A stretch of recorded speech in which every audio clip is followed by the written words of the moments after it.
19th century का नाम है सती, जिसमें एक विधवा को उसके हस्बैंड की चिता पर जिंदा जला दिया जाता है।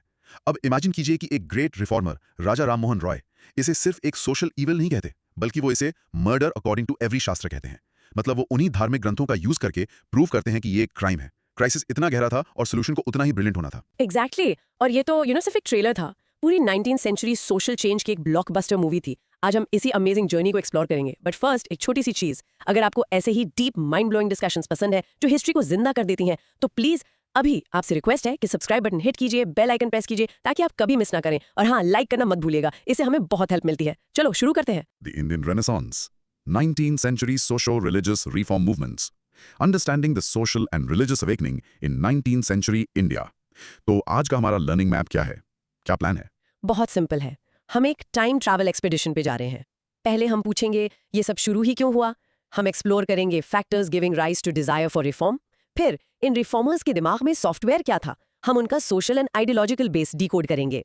नेक्स्ट हम देखेंगे कि ये मूवमेंट कैसे ग्रो हुआ, एक छोटे से क्लब से एक नेशन वाइड वेव तक in direction of social reform. उसके बाद एक बहुत ही crucial battle ground, the fight for the betterment of the position of women. और फाइनली सबसे epic, struggle against caste-based exploitation. Sounds like a complete package. चलिए शुरू करते हैं। One block, chunk 1. A. Clear heading, Why did India need reform? The triggers. जिट caste system और women की a very horrible condition. Britishers के आने से ये प्रॉब्लम्स पैदा नहीं हुई, लेकिन उनका आना एक पावरफुल शॉक जैसा था जिसने इंडिया को जागने और आईना देखने पर मजबूर कर दिया। हाँ, इसे समझने का एक बहुत कूल तरीका है। इमेजिन कीजिए कि आप कई जनरेशन से एक बहुत पुराने घर में रह रहे हैं। आपको उसके चरमराते दरवाजे, टपकती छत और अंधेरे कमरों की आदत हो चुकी है। फिर एक दिन एक नया पड़ोसी आपके ठीक बगल में एक मॉडर्न रोशनी से भरा घर बना लेता है। सडनली आप सिर्फ उनका नया घर नहीं देखते, आपको दिखता है कि आपका अपना घर कितना टूटा फूटा है। ब्रिटिश रूल वही मॉडर्न घर था जिसने इंडियन सोसाइटी को उसकी अपनी परछाई दिखा दी। Perfect analogy. तो चलिए इसे अनपैक करते हैं। 19th सेंचुरी एक सीरियस इंट्रोस्पेक्शन मतलब आत्ममंथन का टाइम था। इंडिया एक क्रॉसरोड्स पर था। एक तरफ अपनी एंशिएंट सिविलाइजेशन और दूसरी तरफ एक नई टेक्नोलॉजिकली सुपीरियर और डोमिनेंट वेस्टर्न पावर। बैकग्राउंड। और यहाँ सबसे फैसिनेटिंग बात यह है कि रिफॉर्म की इच्छा कोई ब्रिटिश गिफ्ट नहीं थी। इसके बीज पहले से ही इंडिया की इंटरनल वीकनेसेस में मौजूद थे। असली स्टोरी ये नहीं है कि ब्रिटिश आए और उन्होंने इंडिया को मॉडर्न बनाना सिखाया। असली स्टोरी ये है कि उन्होंने एक आईना सामने रखा और पहली बार इंडियन थिंकर्स की एक जनरेशन उस आईने में दिख रही तस्वीर से अ बिट हॉरिफाइड हो गई। Core logic. तो उन्होंने उस आईने में देखा क्या? चलिए इसे ब्रेक डाउन करते हैं। सबसे पहले इम्पैक्ट ऑफ ब्रिटिश रूल। ये किसी भी पिछले इन्वेजन से अलग था। पहले जो इन्वेडर्स आए जैसे मुगल्स, वो इवेंचुअली असिमिलेट हो गए, वो इंडियन बन गए। लेकिन ब्रिटिश हमेशा एक फॉरेन रूलर बने रहे। वो अपने साथ यूरोपियन एनलाइटनमेंट के आइडियाज लाए, साइंस, रीजन, लिबरलिज्म। इसने उस वक्त के इंडियन सोसाइटी के साथ एक बहुत अच्छा स्टार्क कॉन्ट्रास्ट पैदा किया जो स्टैग्नेंट लग रहा था। ये कॉन्ट्रास्ट बहुत शॉकिंग था, समझे? बिल्कुल। और इस कॉन्ट्रास्ट ने उस वक्त की भयानक सोशल कंडीशंस पर एक स्पॉटलाइट डाल दी। सोर्सेज इसे विशिष्ट वेब, एक जहरीला जाल कहते हैं। Let's look at the threads of this web. पहला, रिलीजियस एंड सोशल इल्स। उस वक्त कई लोगों के लिए रिलीजन का मतलब सिर्फ खाली रिचुअल्स, जादू टोना और सुपरस्टिशन रह गया था। प्रीस्टली क्लास के पास एक अनहेल्दी अमाउंट ऑफ पावर आ गई थी। आइडोलेट्री और पॉलिथिज्म डोमिनेंट थे, जबकि जो गहरी फिलॉसफी थी वो अक्सर इग्नोर हो जाती थी। सेकंड, और ये रिफॉर्मर्स का एक बहुत बड़ा फोकस था, the depressing position of women. Female infanticide मतलब कन्या शिशु हत्या कॉमन थी। चाइल्ड मैरिज एक नॉर्म था। और बंगाल में कुलिनिज्म नाम की एक बहुत ही भयानक प्रैक्टिस एग्जिस्ट करती थी। ये एक सिस्टम था हाइपरगैमी का, जिसका मतलब था कि एक हाई स्टेटस कुलीन ब्राह्मण, भले ही वो बूढ़ा हो, दर्जनों औरतों से शादी कर सकता था, जिसमें बहुत छोटी लड़कियां भी शामिल होती थी, अक्सर दहेज के लिए। और ऑफ कोर्स सती तो थी ही, जिसे राममोहन रॉय ने बिल्कुल अच्छे सही तरह से मर्डर कहा। अगर कोई विधवा सती से बच भी जाती तो उसकी लाइफ एकदम मिजरेबल होती थी। और तीसरा धागा था द कास्ट प्रॉब्लम। ये इंडिया की सबसे बड़ी कमजोरी थी। ये एक ऐसा सिस्टम था जो सोसाइटी को वाटर टाइट कंपार्टमेंट्स में बांट देता था, नेशनल यूनिटी को खत्म कर रहा था और इंडिविजुअल पोटेंशियल को कुचल रहा था। इसका सबसे बुरा रूप था अनटचेबिलिटी, एक ऐसी गैर इंसानी प्रथा जो लाखों लोगों से उनकी बेसिक डिग्निटी छीन लेती थी। और जबकि इसका सबसे रिजिड फॉर्म हिंदुइज्म में था, सोर्सेज ये क्लियर करते हैं कि एक form of caste discrimination Muslims, Christians और सिख्स में भी मौजूद था। तो इस एक्सटर्नल शॉक और इंटरनल डीके के रिस्पॉन्स में दो चीजें हुई। एक था ऑपोजिशन टू वेस्टर्न कल्चर, एक डिफेंसिव रिएक्शन अपने इंडियन ट्रेडिशंस को प्रोटेक्ट और रीइन्विग्रेट करने का। लेकिन उससे भी ज्यादा इंपॉर्टेंट, इसने एक new awareness among enlightened Indians को जन्म दिया। Real world impact. ये अवेकनिंग ही मॉडर्न इंडिया की शुरुआत थी। इंडिया की आज़ादी की लड़ाई ब्रिटिश के खिलाफ पॉलिटिक्स से शुरू नहीं हुई, वो इंडिया के अपने अंदर के दुश्मनों के खिलाफ एक सोशल और रिलीजियस लड़ाई से शुरू हुई। ये हमारे मॉडर्न, डेमोक्रेटिक और सेक्युलर वैल्यूज की नींव है। कंक्लूजन, तो इसका रियल टेक अवे ये है रिफॉर्म मूवमेंट उस आईने में दिख रही तस्वीर को ठीक करने की कोशिश थी, ब्रिटिशर्स के लिए नहीं बल्कि खुद इंडियंस के लिए। ये इंटरनल डीके और एक्सटर्नल शॉक का एक मिक्स था। इससे एक बहुत अच्छा सवाल उठता है। आपने कहा कि ब्रिटिश कॉन्क्वेस्ट पहले के इन्वेजन से अलग था। क्या आप इसे थोड़ा और एक्सप्लेन कर सकती हैं? ये एग्जाम्स के लिए एक की पॉइंट लग रहा है। Good question. इसका की डिफरेंस एक शब्द में है, असिमिलेशन। पहले के इन्वेडर्स कई जनरेशन्स के बाद इंडियन कल्चरल फैब्रिक का हिस्सा बन गए। उन्होंने यहाँ के कस्टम्स अपनाए, उनका खाना बदला, उनका आर्ट मर्ज हुआ और उनके राज्य इंडियन राज्य बन गए। लेकिन ब्रिटिश ने हमेशा एक रूलर और रूल्ड का डिस्टिंक्शन बनाए रखा। वो हमेशा ब्रिटेन से जुड़े रहे, एक फॉरेन डोमिनेंट आइडियोलॉजी के साथ। इसीलिए वो कंट्रास्ट इतना शार्प और शॉकिंग था। समझ गया। अच्छा, ये जो कुलीनिज्म है बंगाल में, ये सुनने में ही बहुत अजीब लग रहा है, या फिर काम कैसे करता था? इसे एक क्रूअल सोशल पिरामिड स्कीम की तरह सोचिए। एक कुलीन ब्राह्मण का स्टेटस बहुत हाई होता था। उस स्टेटस को मेंटेन करने के लिए परिवार अपनी बेटियों की शादी उससे करवाने के लिए भारी दहेज देते थे, भले ही वो आदमी 80 साल का हो और लड़की 10 साल की। इससे वो आदमी दर्जनों बीवियां और दहेज इकट्ठा कर पाता था। वो अक्सर एक सासुर के घर से दूसरे सासुर के घर ट्रैवल करता रहता, उन्हीं पर जीता था। ये एक बहुत ही एक्सप्लॉयटेटिव सिस्टम था जिसने हजारों औरतों की जिंदगी बर्बाद कर दी। वाह। और जब ये न्यू अवेयरनेस आई तो क्या सबने एक ही तरफ से रिएक्ट किया? बिल्कुल नहीं, रिएक्शंस बहुत अलग अलग थे। एक एक्सट्रीम पर यंग बंगाल मूवमेंट था, जो एजुकेटेड बंगाली यूथ थे जिन्होंने हर इंडियन चीज को रिजेक्ट कर दिया। वो ऑर्थोडॉक्स लोगों को शॉक करने के लिए बीफ खाते और वाइन पीते थे। लेकिन जो ज्यादा इम्पैक्टफुल ग्रुप था वो राजा राम मोहन रॉय जैसे रिफॉर्मर्स का था। उनका अप्रोच बहुत बैलेंस्ड था। चलो वेस्ट से उनका बेस्ट लेते हैं, जैसे उनका साइंस और रीजन, और उसे अपनी ही एंशिएंट विजडम जो उपनिषद से मिलती है उसके बेस्ट के साथ कंबाइन करते हैं। आपने राजा राम मोहन रॉय का सती पर कोट मेंशन किया था, मर्डर अकॉर्डिंग टू एवरी शास्त्र। उनके लिए शास्त्रा का यूज करना इतना इंपॉर्टेंट क्यों था? वो सीधा ये क्यों नहीं कह सकते थे कि मॉरली गलत है? क्योंकि वो एक ब्रिलियंट स्ट्रेटेजिस्ट थे। अगर उन्होंने सिर्फ एक मॉडर्न ह्यूमैनिटेरियन आर्ग्यूमेंट दिया होता तो ऑर्थोडॉक्स पंडित उन्हें एक वेस्टर्न एजेंट कहकर डिसमिस कर देते। इसके बजाय उन्होंने उनको उन्हीं के खेल में हराया। वो उनके ग्रंथों शास्त्रों में गए और प्रूफ किया कि ये प्रैक्टिस ऑथेंटिक एंशिएंट हिंदुइज्म द्वारा सैंक्शन्ड नहीं है। वो ट्रेडिशन को ट्रेडिशन के ही लॉजिक से लड़ रहे थे। इससे उनके आर्ग्यूमेंट को इग्नोर करना नामुमकिन हो गया। एक आखिरी छोटा सा सवाल।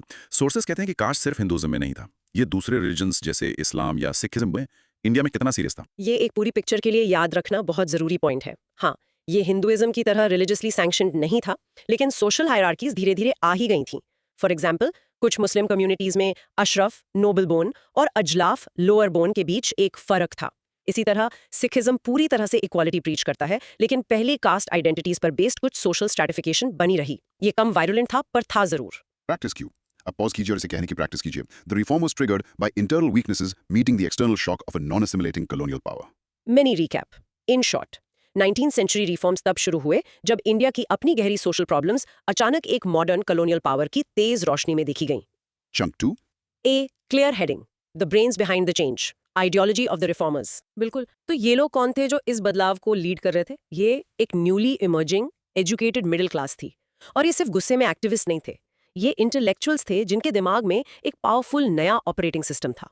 ये आइडियोलॉजी 3 पिलर्स पर बनी थी: रैशनलिज्म, लॉजिक और रीजन; रिलीजियस यूनिवर्सलिज्म, ये आइडिया कि सभी रिलीजन्स एक कॉमन सच्चाई शेयर करते हैं; और ह्यूमनिज्म, इंसान के वेलफेयर पर focus. Real life example, imagine कीजिए कि आपका फोन बहुत पुराने स्लो बगी सॉफ्टवेयर पे चल रहा है।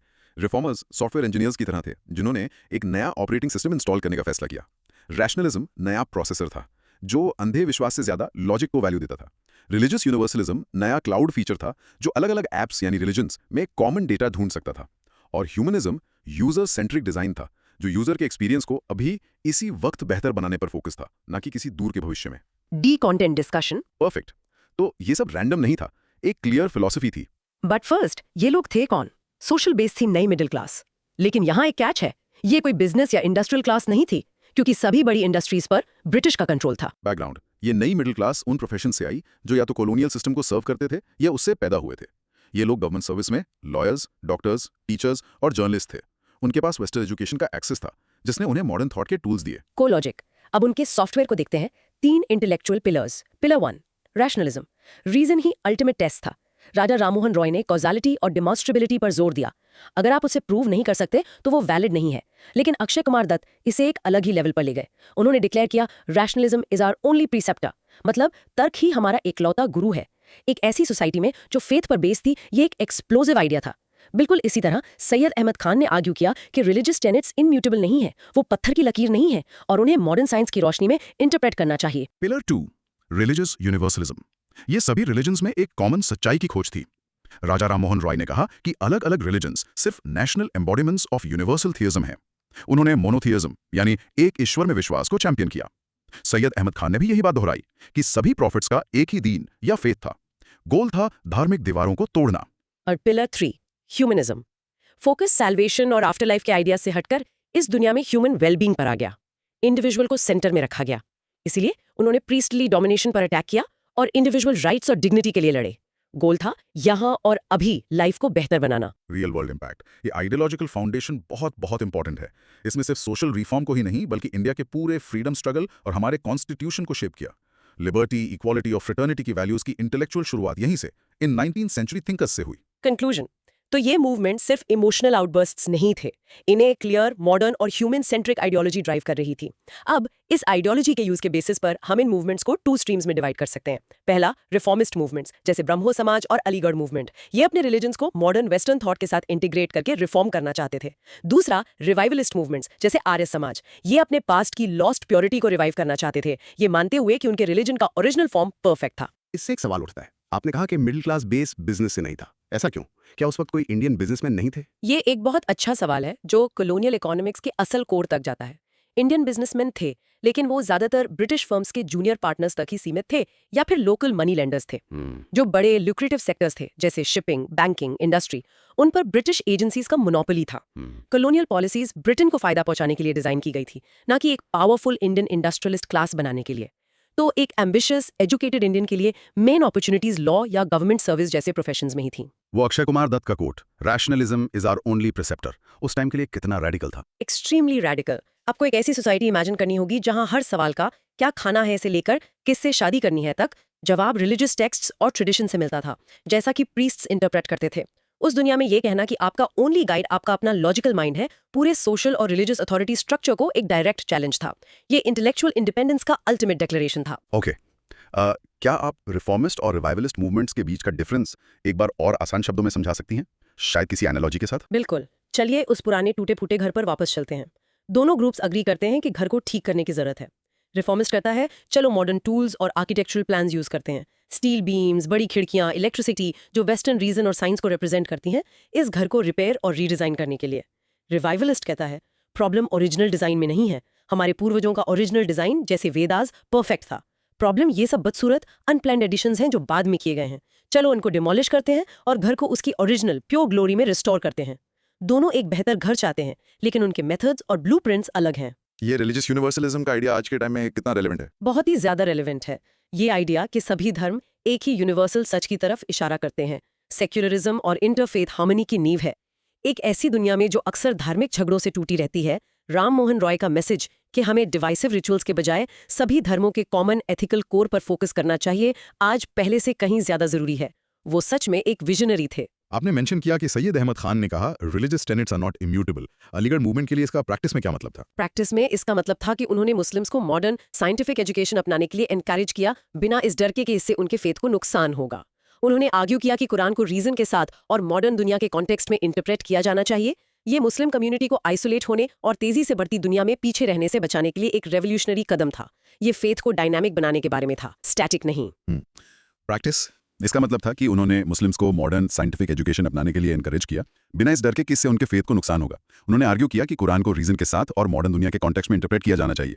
ये मुस्लिम कम्युनिटी को आइसोलेट होने और तेजी से बढ़ती दुनिया में पीछे रहने से बचाने के लिए एक रेवोल्यूशनरी कदम था। ये फेथ को डायनामिक बनाने के बारे में था, स्टैटिक नहीं। ई, प्रैक्टिस क्यू। ओके, चलिए इन 3 पिलर्स की प्रैक्टिस करते हैं। पॉज कीजिए और कहिए the 3 ideological pillars were rationalism, religious universalism and humanism. F, mini recap. In short, reform movements को एक नई एजुकेटेड मिडिल क्लास ने पावर दी, जिन्होंने रीजन, यूनिवर्सलिज्म और एक ह्यूमन सेंट्रिक वर्ल्ड व्यू के मॉडर्न टूल्स का यूज करके सोसाइटी को रीबिल्ड किया। बिल्कुल। तो ये रिफॉर्म मूवमेंट हमेशा एक जैसा नहीं रहा, ये इवॉल्व हुआ। ये एक छोटे अर्बन एलीट मूवमेंट के रूप में शुरू हुआ जो रिलीजियस रिफॉर्म पर फोकस था। समय के साथ ये एक ब्रॉड, नेशन वाइड और ज्यादा सेक्युलर मूवमेंट बन गया जो मासेस तक यानी सोसाइटी के लोअर स्ट्रेटा तक पहुंचा। सी, रियल लाइफ एग्जाम्पल। इसे एक स्टार्टअप की तरह सोचिए। ये एक गैराज में कुछ फाउंडर्स और एक निश प्रोडक्ट के साथ शुरू होता है जो सिर्फ अर्ली अडॉप्टर्स के लिए होता है। ये है इनिशियल फेज। जैसे जैसे उसे फंडिंग मिलती है और वो ग्रो करता है, वो एक बड़ी टीम हायर करता है, हर जगह ऑफिसेस खोलता है और सबके लिए प्रोडक्ट्स बनाता है, ना कि सिर्फ एक्सपर्ट्स के लिए। ये है later phase. Social reform movement की ग्रोथ ट्रैजेक्टरी भी कुछ ऐसी ही थी। D content discussion. बिल्कुल। तो चलिए इस इवोल्यूशन को मैप करते हैं। इनिशियल फेज बहुत हद तक रिलीजियस रिफॉर्म से जुड़ा हुआ था। क्यों? क्योंकि ज्यादातर सोशल इवल्स जैसे सती या अनटचेबिलिटी रिलीजियस टेक्स्ट से लेजिटिमेसी क्लेम करते थे। तो उस बुराई पर अटैक करने के लिए आपको पहले उसकी रिलीजियस सैंक्शन पर अटैक करना पड़ता था। लेकिन इसका बेस बहुत नैरो था, कैलकाटा और बॉम्बे जैसे शहरों के अपर कास्ट एजुकेटेड लोगों तक ही सीमित था। बैकग्राउंड। लेकिन जैसे जैसे 19th सेंचुरी 20th में बदली, मूवमेंट अपने लीडर फेज में एंटर हुआ। यहां चीजें बहुत इंटरेस्टिंग हो जाती हैं। मूवमेंट ज्यादा सेक्युलर हो गया। सिर्फ धर्मा ग्रंथों से दलील देने के बजाय रिफॉर्मर्स ने ह्यूमन राइट्स, डिग्निटी और सोशल जस्टिस के बारे में बात करना शुरू कर दिया। और सबसे जरूरी, ये मासेस तक पहुंचना शुरू हो गया। गोल अब बहुत बड़ा हो गया, सिर्फ रिफॉर्म करना नहीं, बल्कि सोशल स्फीयर को पूरी तरह से रिकंस्ट्रक्ट करना। Core logic. तो इस लेटर बड़े फेज के की प्रोपोगेटर्स कौन थे? सोशल कॉन्फ्रेंस और सर्वेंट्स ऑफ इंडिया सोसाइटी जैसे ऑर्गेनाइजेशंस थे। लेकिन असली एनर्जी लीडर्स की एक नई जनरेशन से आई। महाराष्ट्र में आए रेवोल्यूशनरी ज्योतिबा फूले थे, केरला में the great Shri Narayana Guru, south में ईवी रामास्वामी नायकर और ऑफ कोर्स उन सब में सबसे बड़े डॉक्टर BR अम्बेडकर। और 20th सेंचुरी तक इंडियन नेशनल मूवमेंट ने खुद गांधी जैसे फिगर्स के नेतृत्व में सोशल रिफॉर्म को एक नेशनल मिशन के रूप में अपनाया। तो उन्होंने अपने आइडियाज को मासेस तक फैलाया कैसे? यहाँ उनकी स्ट्रैटेजी ब्रिलियंट थी। उन्होंने इंग्लिश में एकेडमिक एसेज नहीं लिखे, उनके मेथड्स ऑफ प्रोपगेशन लोगों के लिए थे। उन्होंने रीजनल लैंग्वेजेस का यूज किया, मराठी, बंगाली, तमिल। उन्होंने पावरफुल नॉवेल्स, ड्रामाज और पोइट्री लिखी। उन्होंने प्रेस यानी लोकल लैंग्वेजेस के न्यूज़पेपर्स का यूज किया हर शहर और गांव तक पहुंचने के लिए। ये कम्युनिकेशन रेवोल्यूशन था। Real world impact. इस एवोल्यूशन ने एक एलीट कॉन्वर्सेशन से मास मूवमेंट तक एक क्लियर 2-point एजेंडा बनाया जो इस पूरे संघर्ष का दिल बन गया। Point 1, fight for the betterment of the status of women. Point 2, fight to remove the disabilities arising out of untouchability. Conclusion. Movement की इवॉल्व होने की ये क्षमता एक छोटी धार्मिक बहस से एक विशाल सेक्युलर मास मूवमेंट तक इस क्लियर एजेंडा के साथ उसकी सबसे बड़ी ताकत थी। इसने ये सुनिश्चित किया कि सोशल आजादी की लड़ाई पॉलिटिकल आजादी की लड़ाई से अलग ना हो सके। ये एक फैसिनेटिंग एवोल्यूशन है, लेकिन ये रिलीजियस से सेक्युलर अप्रोच की तरफ शिफ्ट क्यों हुआ? एक फैंटास्टिक क्वेश्चन है। ये दो मुख्य कारणों से हुआ। पहला, रिफॉर्मर्स को एहसास हुआ कि जिन प्रॉब्लम से वो लड़ रहे थे, जैसे गरीबी या शिक्षा की कमी, उनका सोल्यूशन सिर्फ रिलीजियस टेक्स्ट को री इंटरप्रेट करके नहीं मिल सकता। उन्हें मॉडर्न सेक्युलर सोल्यूशंस चाहिए थे। स्कूल्स, हॉस्पिटल्स, इक्वालिटी पर आधारित कानून। दूसरा, एक सेक्युलर अप्रोच की अपील बहुत ज्यादा थी। पूरे इंडिया में अलग अलग जातियों और धर्मों के लोगों को एकजुट करने के लिए आपको ह्यूमन राइट्स और सोशल जस्टिस की एक कॉमन लैंग्वेज चाहिए थी, ना कि किसी एक धर्म के ग्रंथ पर आधारित। और 20th सेंचुरी में नेशनल मूवमेंट ने सोशल रिफॉर्म को ठीक से कैसे हेल्प किया? उसने इसे एक बहुत बड़ा प्लेटफॉर्म और ऑर्गेनाइजेशनल मसल दिया। जब गांधी जी जैसे कदावर नेता ने कहा कि स्वराज तब तक बेईमानी है जब तक अनटचेबिलिटी है, तो सोशल रिफॉर्म अब कोई नीचे एक्टिविटी नहीं रह गई। ये आजादी की लड़ाई का एक सेंट्रल हिस्सा बन गया। नेशनल मूवमेंट की मीटिंग्स, प्रोटेस्ट्स और मार्चेस में सभी जातियों और क्लासेस के लोग एक साथ आते थे, जिससे नेचुरली पुराने सोशल बैरियर्स टूटने में मदद मिली। प्रोपोगेटर्स की लिस्ट में क्रिश्चियन मिशनरीज का भी जिक्र था। इस सब में उनका क्या रोल था? उनका रोल थोड़ा कॉम्प्लेक्स था। उनका primary goal of course religious conversion था, लेकिन अपने काम के हिस्से के रूप में उन्होंने बहुत सारा सोशल काम भी किया। वो मॉडर्न एजुकेशन में पाइनियर्स थे, खासकर लड़कियों के लिए। उन्होंने दूर दराज के इलाकों में स्कूल्स और हॉस्पिटल्स खोले जहां कोई और नहीं जाता था। कास्ट सिस्टम को चैलेंज करके और एजुकेशन को प्रमोट करके उन्होंने इनडायरेक्टली एक ऐसा माहौल बनाया जहां इंडियन रिफॉर्मर्स अपने एजेंडास को आगे बढ़ा सकें। आपने कहा कि उन्होंने इंडियन लैंग्वेजेस और प्रेस का यूज किया। ये सिर्फ इंग्लिश यूज करने से इतना ज्यादा इफेक्टिव क्यों था? गोल बन गया था। शुरुआती रिफॉर्मर्स एक दूसरे से और ब्रिटिश से इंग्लिश में बात कर रहे थे। बाद के रिफॉर्मर्स इंडियन मासेस से बात कर रहे थे। एक क्रांति शुरू करने के लिए आपको लोगों की भाषा में बोलना पड़ता है। महाराष्ट्र के गांव में कास्ट की बुराइयों पर मराठी में लिखी एक पावरफुल कविता का इंग्लिश में लिखे एक स्कॉलरली आर्टिकल से 1000 गुना ज्यादा असर होगा। The medium was the message. उस 2-point एजेंडा में विमेन्स राइट्स और अनटचेबिलिटी से लड़ना आपके हिसाब से रिफॉर्मर्स के लिए बड़ा चैलेंज कौन सा था? दोनों ही बहुत मुश्किल, सदियों लंबी लड़ाइयां थीं। लेकिन हाँ, आर्ग्यूबली अनटचेबिलिटी से लड़ना ज्यादा कठिन था। क्यों? क्योंकि वो ट्रेडिशनल सोशल और इकोनॉमिक पावर स्ट्रक्चर की नींव थी। उसे चैलेंज करना सिर्फ एक बुरी प्रथा को चैलेंज करना नहीं था, वो सोसाइटी के पूरे हायरार्की को चैलेंज करना था। इससे सीधे तौर पर अपर कास्ट की पावर और प्रिविलेजेस को खतरा था। बहुत पावरफुल वेस्टेड इंटरेस्ट थे जो इसे बनाए रखना चाहते थे। ब शॉर्ट डेफिनेशन। ये रिफॉर्मर्स के लिए एक सेंट्रल बैटलफील्ड था। उन्होंने सती और चाइल्ड मैरिज जैसी ओप्रेसिव प्रैक्टिसेस के खिलाफ एक मल्टी फ्रंट युद्ध छेड़ा, एक विधवा के फिर से शादी करने के अधिकार के लिए लड़े और इस रेडिकल आइडिया को चैंपियन किया कि औरतों को एजुकेशन और अपनी जिंदगी जीने का हक है। सी रियल लाइफ एग्जाम्पल। 1884 से रुक्माबाई राउत की कहानी इसके लिए परफेक्ट माइक्रो स्टोरी है। 11 साल की उम्र में शादी हो गई। उन्होंने अपने हस्बैंड के साथ रहने से मना कर दिया और अपनी पढ़ाई जारी रखी। उनके हस्बैंड ने उन पर केस कर दिया। केस ऊपर तक गया, जिससे एक नेशनल डिबेट शुरू हो गई। रुक्माबाई ने बहादुरी से कहा कि वो जेल जाना पसंद करेंगी, लेकिन एक ऐसी शादी में जबरदस्ती नहीं रहेंगी जिसके लिए उन्होंने एक अडल्ट के तौर पर सहमति नहीं दी थी। आखिरकार वो जीती, इंग्लैंड गई और इंडिया की पहली प्रैक्टिसिंग फीमेल डॉक्टर्स में से एक बनी। उनकी कहानी पूरे संघर्ष का प्रतीक है। ड कंटेंट डिस्कशन। रुक्माबाई की कहानी अमेजिंग है। लेकिन ज्यादातर औरतों के लिए हकीकत बहुत ग्रिम थी। उन्हें इन्फीरियर समझा जाता था, उनकी कोई इंडिपेंडेंट आइडेंटिटी नहीं थी, प्रॉपर्टी पर कोई हक नहीं, एजुकेशन का कोई हक नहीं, पर्दा, पॉलीगैमी, सती, ऑपरेशंस की लिस्ट बहुत लंबी थी। बैकग्राउंड, रिफॉर्मर्स एक सिंपल पावरफुल सच समझते थे। एक देश तब तक मजबूत नहीं हो सकता जब तक उसकी आधी आबादी जंजीरों में हो। उन्होंने वुमेन्स एम्पावरमेंट को सिर्फ सोशल जस्टिस का मामला नहीं समझा, बल्कि नेशनल रीजनरेशन के लिए एक जरूरी शर्त माना। Core logic. तो चलिए उनकी लड़ी हुई मुख्य लड़ाइयों को देखते हैं। सबसे पहले एबोलिशन ऑफ सती। यहाँ चैंपियन थे राजा राम मोहन रॉय। उनके पावरफुल कैंपेन, जिसमें मॉरल आर्ग्यूमेंट्स और स्क्रिप्चरल एविडेंस दोनों का यूज किया गया, उसके कारण गवर्नर जनरल विलियम बेंटिक ने ऐतिहासिक रेगुलेशन 17 ऑफ 1829 पास किया, जिसने सती को इलीगल और होमिसाइड के समान पनिशेबल बनाया। एक बहुत बड़ी पहली जीत। नेक्स्ट था विडो रीमैरिज। ये एक इमोशनल और गर्मा-गर्म लड़ाई थी। यहाँ के हीरो थे द ग्रेट पंडित ईश्वर चंद्र विद्यासागर। रॉय की तरह वो भी एक मास्टर स्ट्रैटेजिस्ट थे। उन्होंने वैदिक टेक्स्ट को खंगाला और साबित किया कि विधवा विवाह प्राचीन हिंदू ग्रंथों में सैंक्शन्ड था। उनके लगातार प्रयासों से Hindu widows remarriage act of 1856 पास हुआ। डी के कार्वे जैसे अन्य लोगों ने सिर्फ इसकी वकालत ही नहीं की, उन्होंने बहादुरी से खुद एक विधवा से शादी की। एक और बड़ी लड़ाई चाइल्ड मैरिज के खिलाफ थी। बीएम मलाबारी जैसे लोगों के सालों के कैंपेनिंग के बाद एक बड़ा breakthrough Sharda act in 1929 के साथ आया। इस कानून ने शादी की उम्र लड़कियों के लिए 14 साल और लड़कों के लिए 18 साल कर दी। अब ये कम लगती है, लेकिन उस वक्त ये एक रेवोल्यूशनरी कदम था। और ये सब कुछ उस सबसे जरूरी टूल से पावर हुआ, education of women. Christian missionaries ने जल्दी शुरुआत की, लेकिन असली जोर इंडियन रिफॉर्मर से आया। J.E.D. बेथून ने 1849 में मशहूर बेथून स्कूल शुरू किया। विद्यासागर 35 से ज्यादा गर्ल्स स्कूल से जुड़े हुए थे। लेकिन महाराष्ट्र में असली पाइनियर्स थे ज्योतिराव फूले और उनकी पत्नी सावित्रीबाई फूले। उन्होंने 1848 में पुणे में पहला गर्ल्स स्कूल खोला।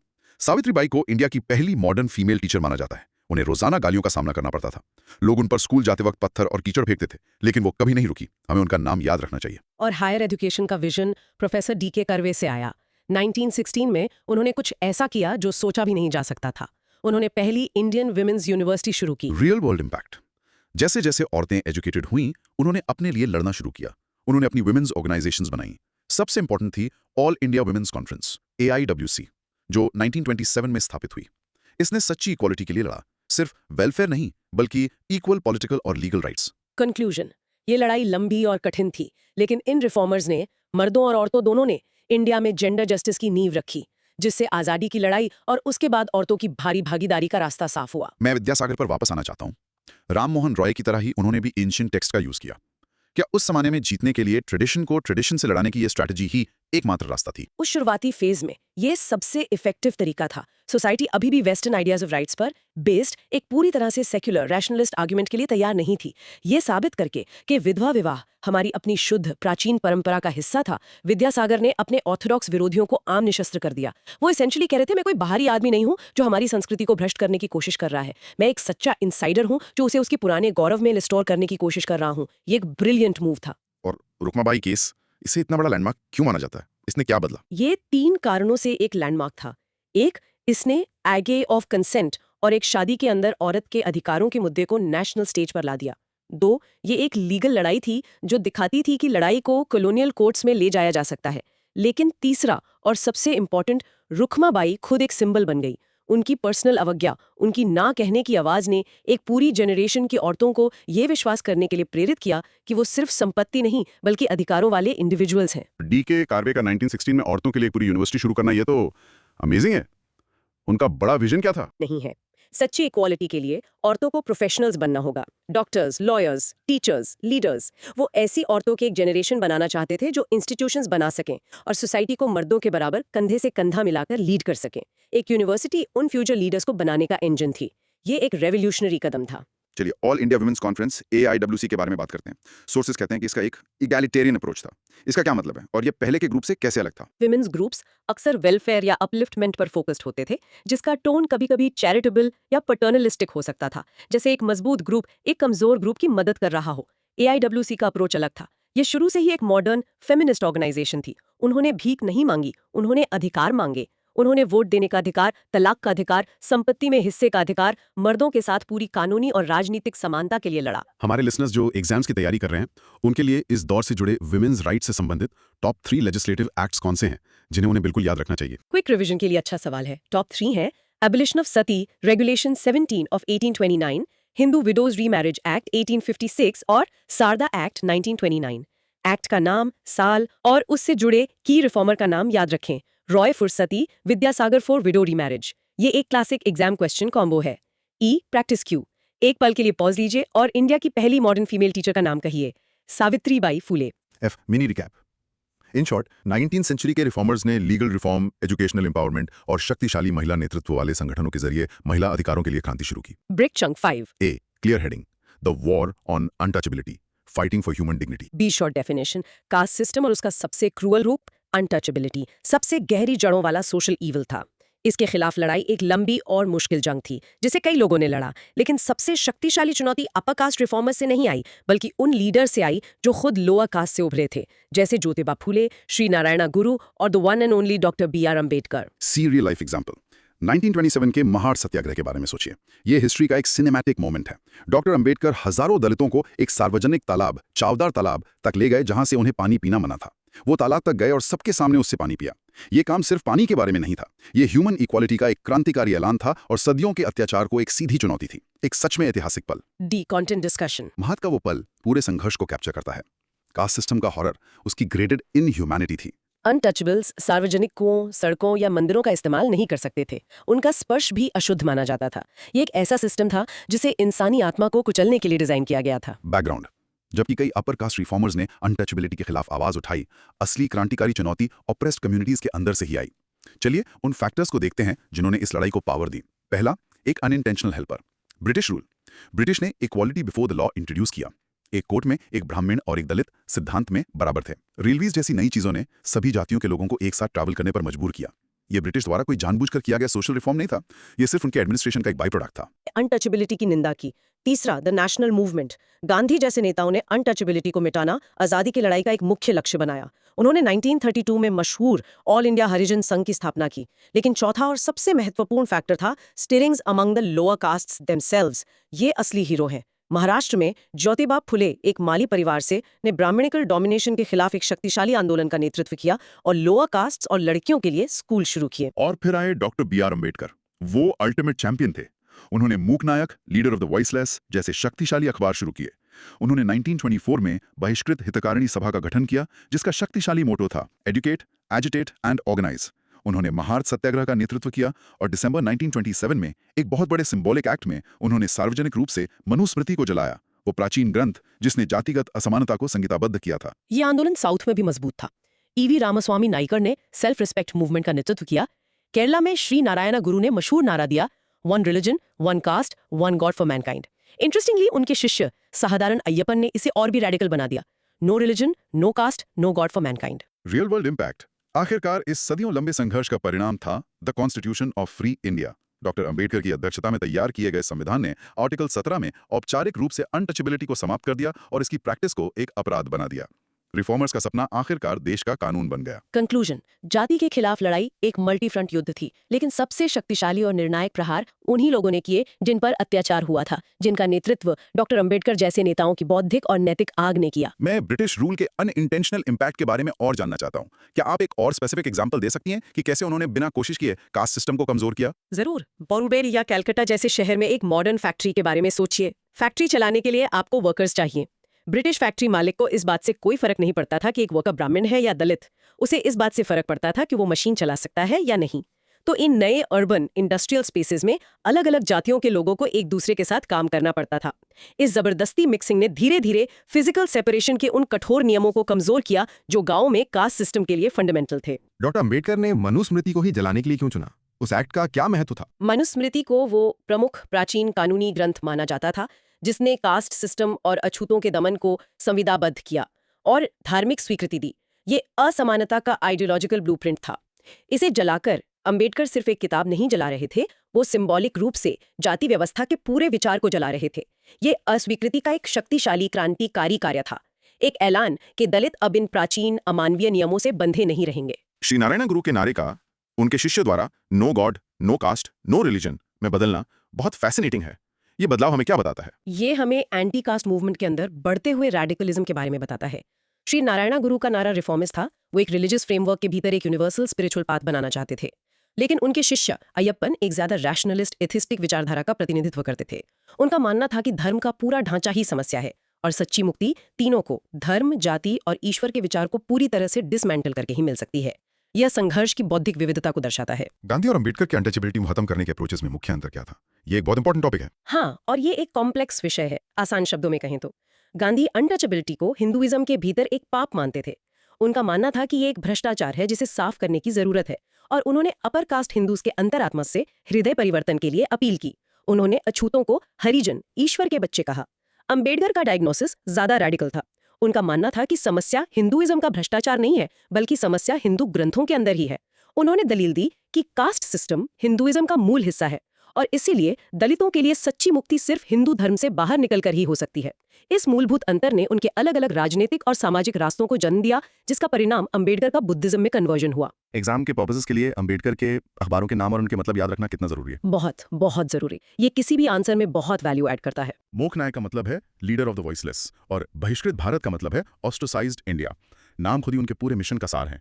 वो शक्तिशाली, भावुक और याद रखने में आसान है। डेफिनेटली याद रखना। It's practice Q. चलिए उस शक्तिशाली मोटो की प्रैक्टिस करते हैं। पॉज लीजिए और कहिए educate, agitate and organise. F mini recap.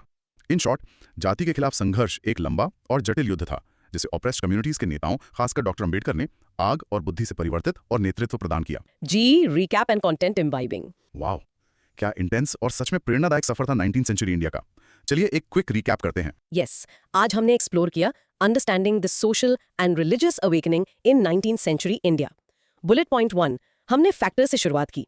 कैसे ब्रिटिश रूल के शौक ने एक आईने का काम किया, सती और कास्ट सिस्टम जैसी गहरी इंटरनल प्रॉब्लम्स को उजागर किया, जिससे रिफॉर्म की एक शक्तिशाली इच्छा पैदा हुई। बुलेट पॉइंट 2, फिर हमने रिफॉर्मर्स की आइडियोलॉजी को समझा। रैशनलिज्म, रिलीजियस यूनिवर्सलिज्म और ह्यूमनिज्म का वो शक्तिशाली नया सॉफ्टवेयर जिसने उनके कार्यों को मार्गदर्शन दिया। बुलेट पॉइंट 3, हमने ट्रैक किया कि कैसे रिफॉर्म मूवमेंट एक छोटे शहरी एलीट ग्रुप से एक सेक्युलर जन आंदोलन में इवॉल्व हुआ, जिसका एक नेशनल रीच और एक क्लियर 2 सूत्रीय एजेंडा था।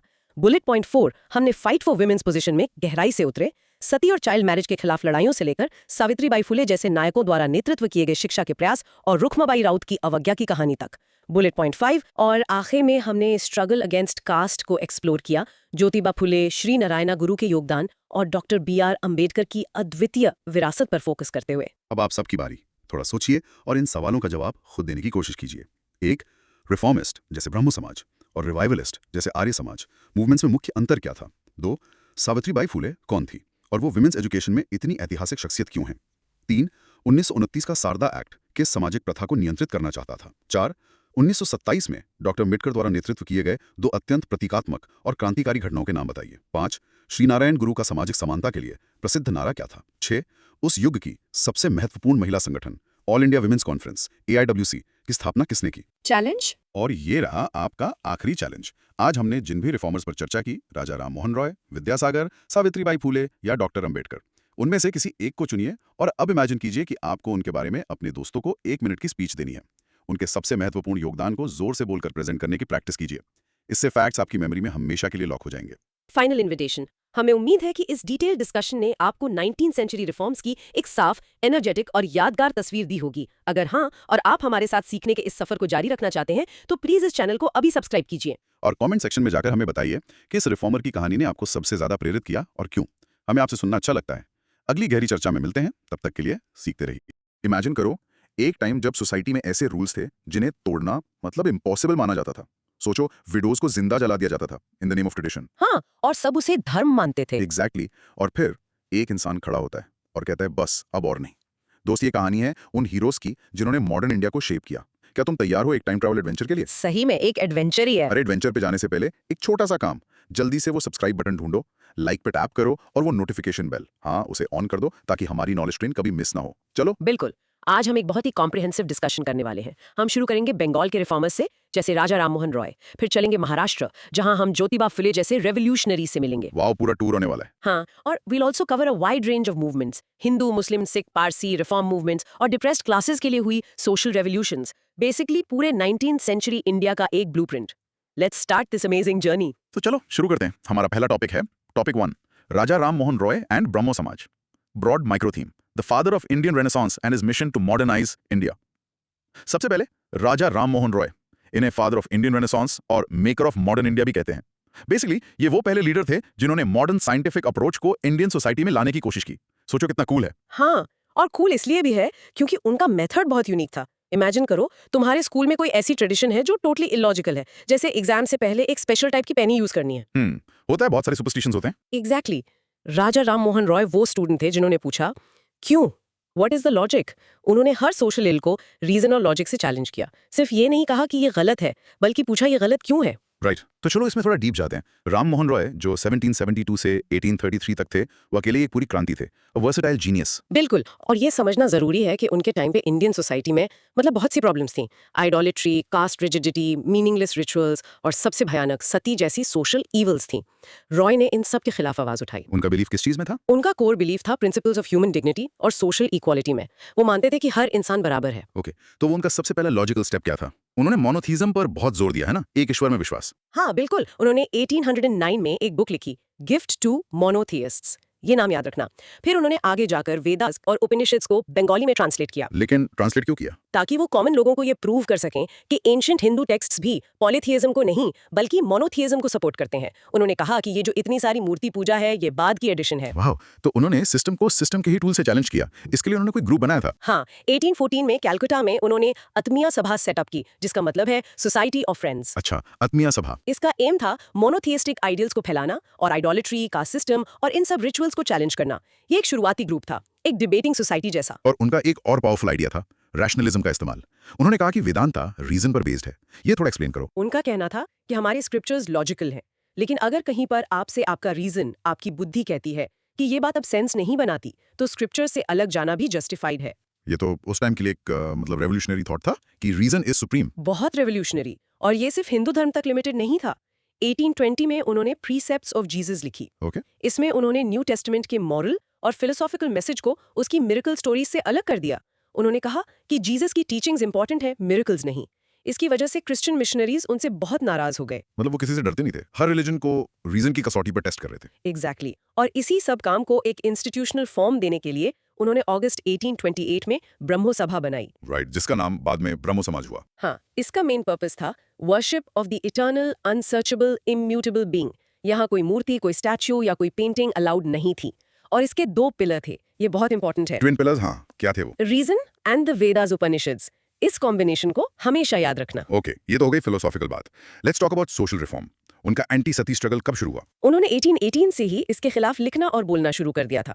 उन्होंने फिर से सेक्रेड टेक्स्ट का हवाला देकर प्रूव किया कि कोई भी प्राचीन धर्म विडोज को जिंदा जलाने की अनुमति नहीं देता। सिर्फ लिखने से क्या हुआ? नहीं, वो प्रैक्टिकल एक्शन भी लेते थे। उन्होंने विजिलेंस ग्रुप्स बनाए। वो खुद अपने दोस्तों के साथ क्रिमेशन ग्राउंड्स विजिट करते थे ताकि परिवारों को समझा बुझाकर सती होने से रोक सकें। That's incredible.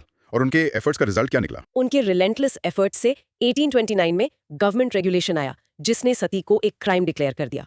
ये एक बहुत बड़ी जीत थी। सती के अलावा उन्होंने विमेन्स राइट्स के लिए और क्या किया? उन्होंने विमेन्स सब्जुगेशन का विरोध किया, पॉलीगेमी के खिलाफ आवाज उठाई और उन्होंने विमेन के लिए राइट ऑफ इनहेरिटेंस और प्रॉपर्टी की डिमांड भी की।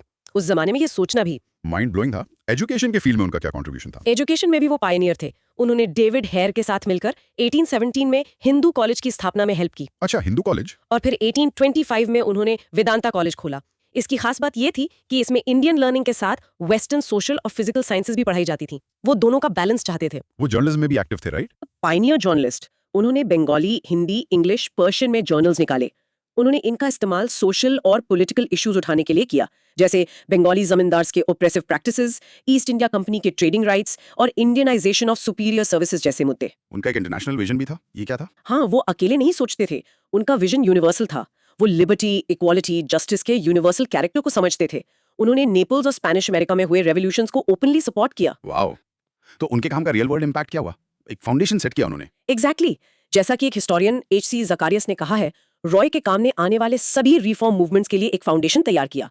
लेकिन ये आसान नहीं था। उन्हें राजा राधाकांत देव जैसे ऑर्थोडॉक्स लोगों से स्ट्रॉन्ग ऑपोजिशन भी मिला। ओह, तो उनके खिलाफ भी कोई ग्रुप बना था? हाँ, राधाकांत देव ने ब्राह्मो समाज के आइडियाज को काउंटर करने के लिए धर्मा सभा बनाई। तो इन शॉर्ट रॉय का गोल एक नया रिलीजन बनाना नहीं था? बिल्कुल नहीं, उनका गोल हिंदुइज्म को प्योरीफाई करना था, उसकी बुराइयों को हटाकर। उनके आइडियाज ने ही मॉडर्न इंडिया की नींव रखी। ठीक है, अब कुछ क्विक क्रॉस क्वेश्चंस हो जाएं ताकि सब याद रहे। Let's do it. पहला सवाल, आत्मीय सभा और ब्रह्मो सभा में बेसिक डिफरेंस क्या था और उनके फाउंडेशन ईयर्स कैसे याद रखें? सिंपल, आत्मीय सभा 1814 एक सोसाइटी ऑफ फ्रेंड्स थी, एक शुरुआती इनफॉर्मल ग्रुप। ब्रह्मो सभा 1828 एक ज्यादा फॉर्मल इंस्टीट्यूशनलाइज्ड फॉर्म था। याद रखने के लिए अल्फाबेट देखो, ए पहले आता है तो 1814 पहले, बी बाद में तो 1828 बाद में, सिंपल ना। Brilliant trick. नेक्स्ट, रॉय ने किस बुक में क्रिश्चियन मिशनरीज को नाराज कर दिया था? It didn't like. Got it. Sati को क्राइम कब डिक्लेयर किया गया और इसके पीछे रॉय के अलावा किसका हाथ था? 1829 में गवर्नमेंट रेगुलेशन से। ये रॉय के रिलेंटलेस एफर्ट्स का ही रिजल्ट था। सोचो, उन्होंने अकेले गवर्नमेंट को कन्विंस किया, उनका ही हाथ था मेनली। ओके, ब्रह्मो समाज के ट्विन पिलर्स क्या थे? ये इंपॉर्टेंट है। बिल्कुल, the twin pillars were reason and the Vedas and Upanishads. इसको एकदम याद कर लो, लॉजिक और स्क्रिप्चर दोनों साथ में। परफेक्ट। लास्ट क्वेश्चन, रॉय के खिलाफ किसने और कौन सी सभा बनाई थी? राजा राधाकांत देव ने धर्मा सभा बनाई थी टू काउंटर ब्रह्मो समाज प्रोपेगेंडा। ऑपोजिशन हर जगह होता है दोस्त। चलो, अब पॉज करके बोलो। Raja Rammohan Roy, the father of Indian renaissance, founded Atmiya सभाएं इन 1814 एंड ब्रह्मो समाज इन 1828. Practice saying this. In short, Raja Ram Mohan Roy used reason and ancient texts to fight social evils like sati and promote modern education, laying the groundwork for modern India. ठीक है, तो राजा राम मोहन रॉय ने एक foundation set कर दिया, लेकिन उनके बाद ब्रह्मो समाज का क्या हुआ? आगे बढ़ा या रुक गया? ये बहुत इंटरेस्टिंग फेज है। यहाँ दो नए लीडर्स की एंट्री होती है। ओके, तो हमारा अगला टॉपिक है topic 2, Devendranath Tagore and Keshav Chandra Sen. Broad micro theme, the evolution and splits in the Brahmo Samaj. तो रॉय के बाद ब्रह्मो समाज का क्या हुआ? यहाँ एंट्री होती है दो सुपरस्टार्स की, देवेंद्रनाथ टैगोर और केशव चंद्र सेन। इन्होंने मूवमेंट को आगे बढ़ाया, बट विद सम ड्रामा। बिल्कुल सही कहा, drama is the right word. ये ऐसा है जैसे एक स्टार्टअप फाउंडर के बाद दो न्यू सीईओज आते हैं। एक यानी टैगोर ओरिजिनल विजन को फॉलो करना चाहता है, और दूसरा यानी सेन उसे एक्सपैंड करके एक ग्लोबल ब्रांड बनाना चाहता है। तो कॉन्फ्लिक्ट तो होगा ही ना। होना ही था। तो रॉय की डेथ हुई 1833 में। होंगे ही। उसके बाद क्या ब्रह्मो समाज थोड़ा वीक हो गया था? हाँ, कुछ सालों के लिए थोड़ा लीडरशिप वैक्यूम आ गया था। फिर आते हैं देवेंद्रनाथ टैगोर। ये रविंद्रनाथ टैगोर के फादर थे, राइट? हाँ, वही। उन्होंने 1842 में ब्रह्मो समाज ज्वाइन किया, लेकिन उससे पहले 1839 में उन्होंने अपनी एक सभा शुरू की थी, तत्वबोधिनी सभा। तत्वबोधिनी सभा, इसका क्या काम था? इसका काम था इंडिया के पास्ट के रैशनल स्टडी करना, एक सिस्टमैटिक रिसर्च, और इसके एक बहुत इन्फ्लुएंशियल पत्रिका भी थी, तत्वबोधिनी पत्रिका। अच्छा, तो जब उन्होंने ब्रह्मो समाज ज्वाइन किया तो क्या नई एनर्जी आई? बहुत। उनके आने से समाज में एक नई जान आ गई। उन्होंने क्रिश्चियन मिशनरीज के क्रिटिसिज्म को बहुत स्ट्रांगली अपोज किया। उनका फोकस हिंदुइज्म के अंदर ही रिफॉर्म करना था। उन्होंने विडो रीमैरिज और विमेन्स एजुकेशन को सपोर्ट किया। तो वो रॉय के विजन को ही आगे बढ़ा रहे थे। करेक्ट। फिर आते हैं केशव चंद्र सेन। टैगोर ने ही उन्हें 1858 में आचार्य बनाया। और सेन कैसे थे? सेन बहुत एनर्जेटिक थे, उनमें आग थी। उन्होंने समाज की ब्रांचेस को बंगाल के बाहर खोला, UP, Punjab, Bombay, Madras. The movement went national because of him. Wow, तो फिर स्प्लिट क्यों हुआ? इतना अच्छा काम कर रहे थे। कॉन्फ्लिक्ट इसलिए हुआ क्योंकि सेन के आइडियाज टैगोर को टू रैडिकल लगने लगे, मतलब कुछ ज्यादा ही आगे के। जैसे? क्या आइडियाज थे?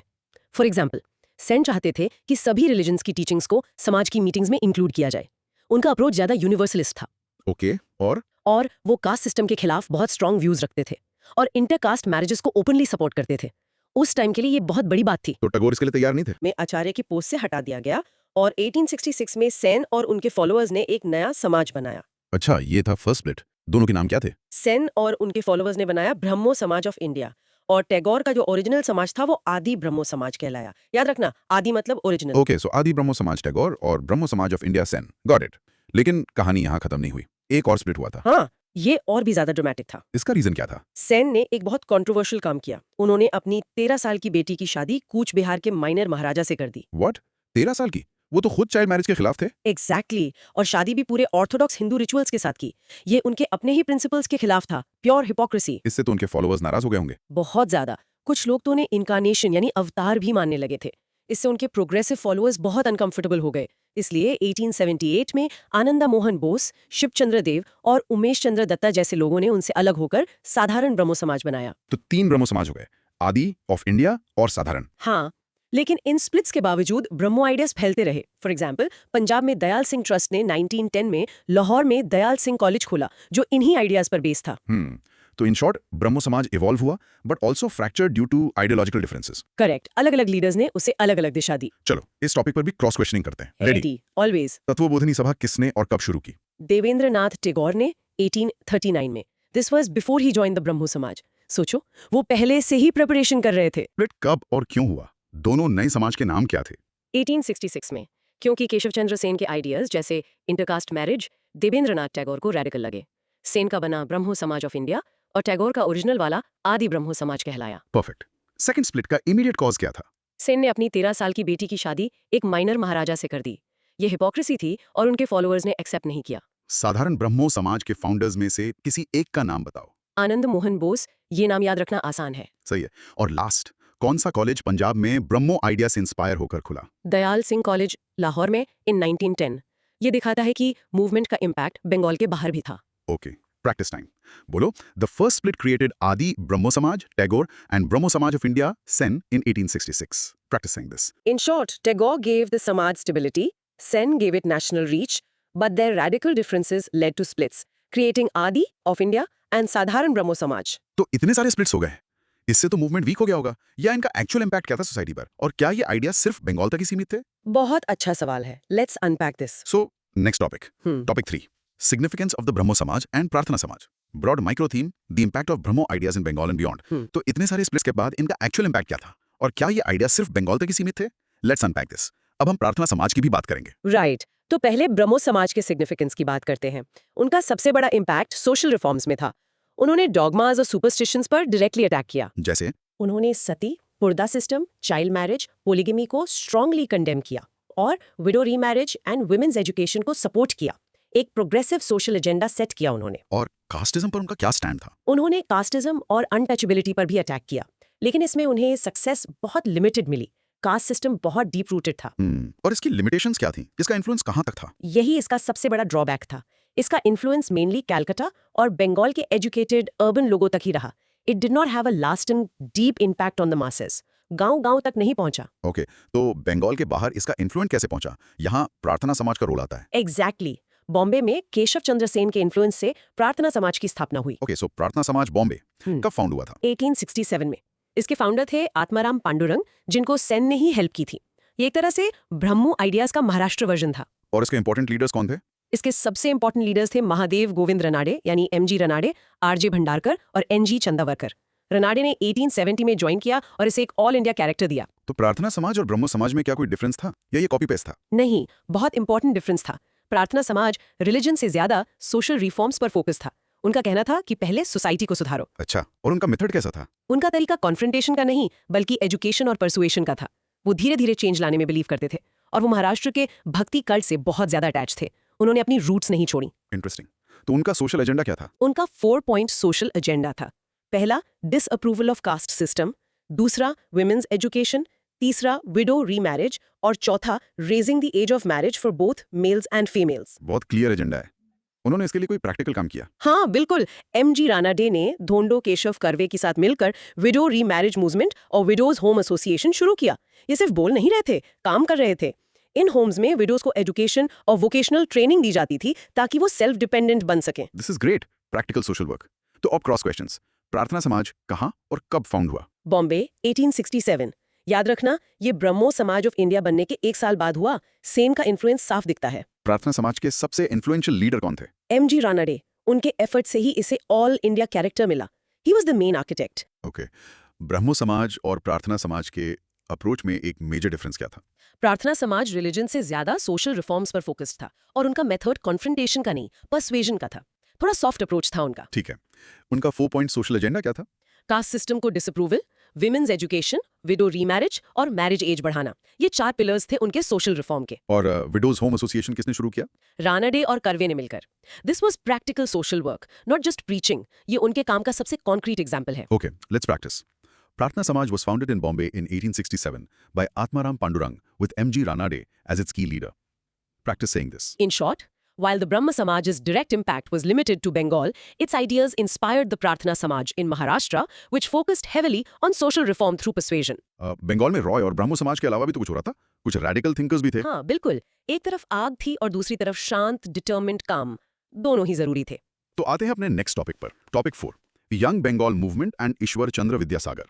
Broad micro theme, radical youth and determined scholar. अब आते हैं बंगाल के रेबल्स पर। एक तरफ थे यंग बंगाल मूवमेंट के फायर ब्रांड यूथ, और दूसरी तरफ एक शांत डिटर्मिन्ड स्कॉलर ईश्वर चंद्र विद्यासागर। दोनों का स्टाइल बिल्कुल अलग, बट गोल सेम था, सोसाइटी को बदलना। बिल्कुल। पहले बात करते हैं यंग बंगाल मूवमेंट की। इसके लीडर और इंस्पायरर थे Henry Vivian Derozio. Derozio Anglo Indian थे, है ना? हाँ, a very young Anglo Indian teacher जो हिंदू कॉलेज में पढ़ाते थे।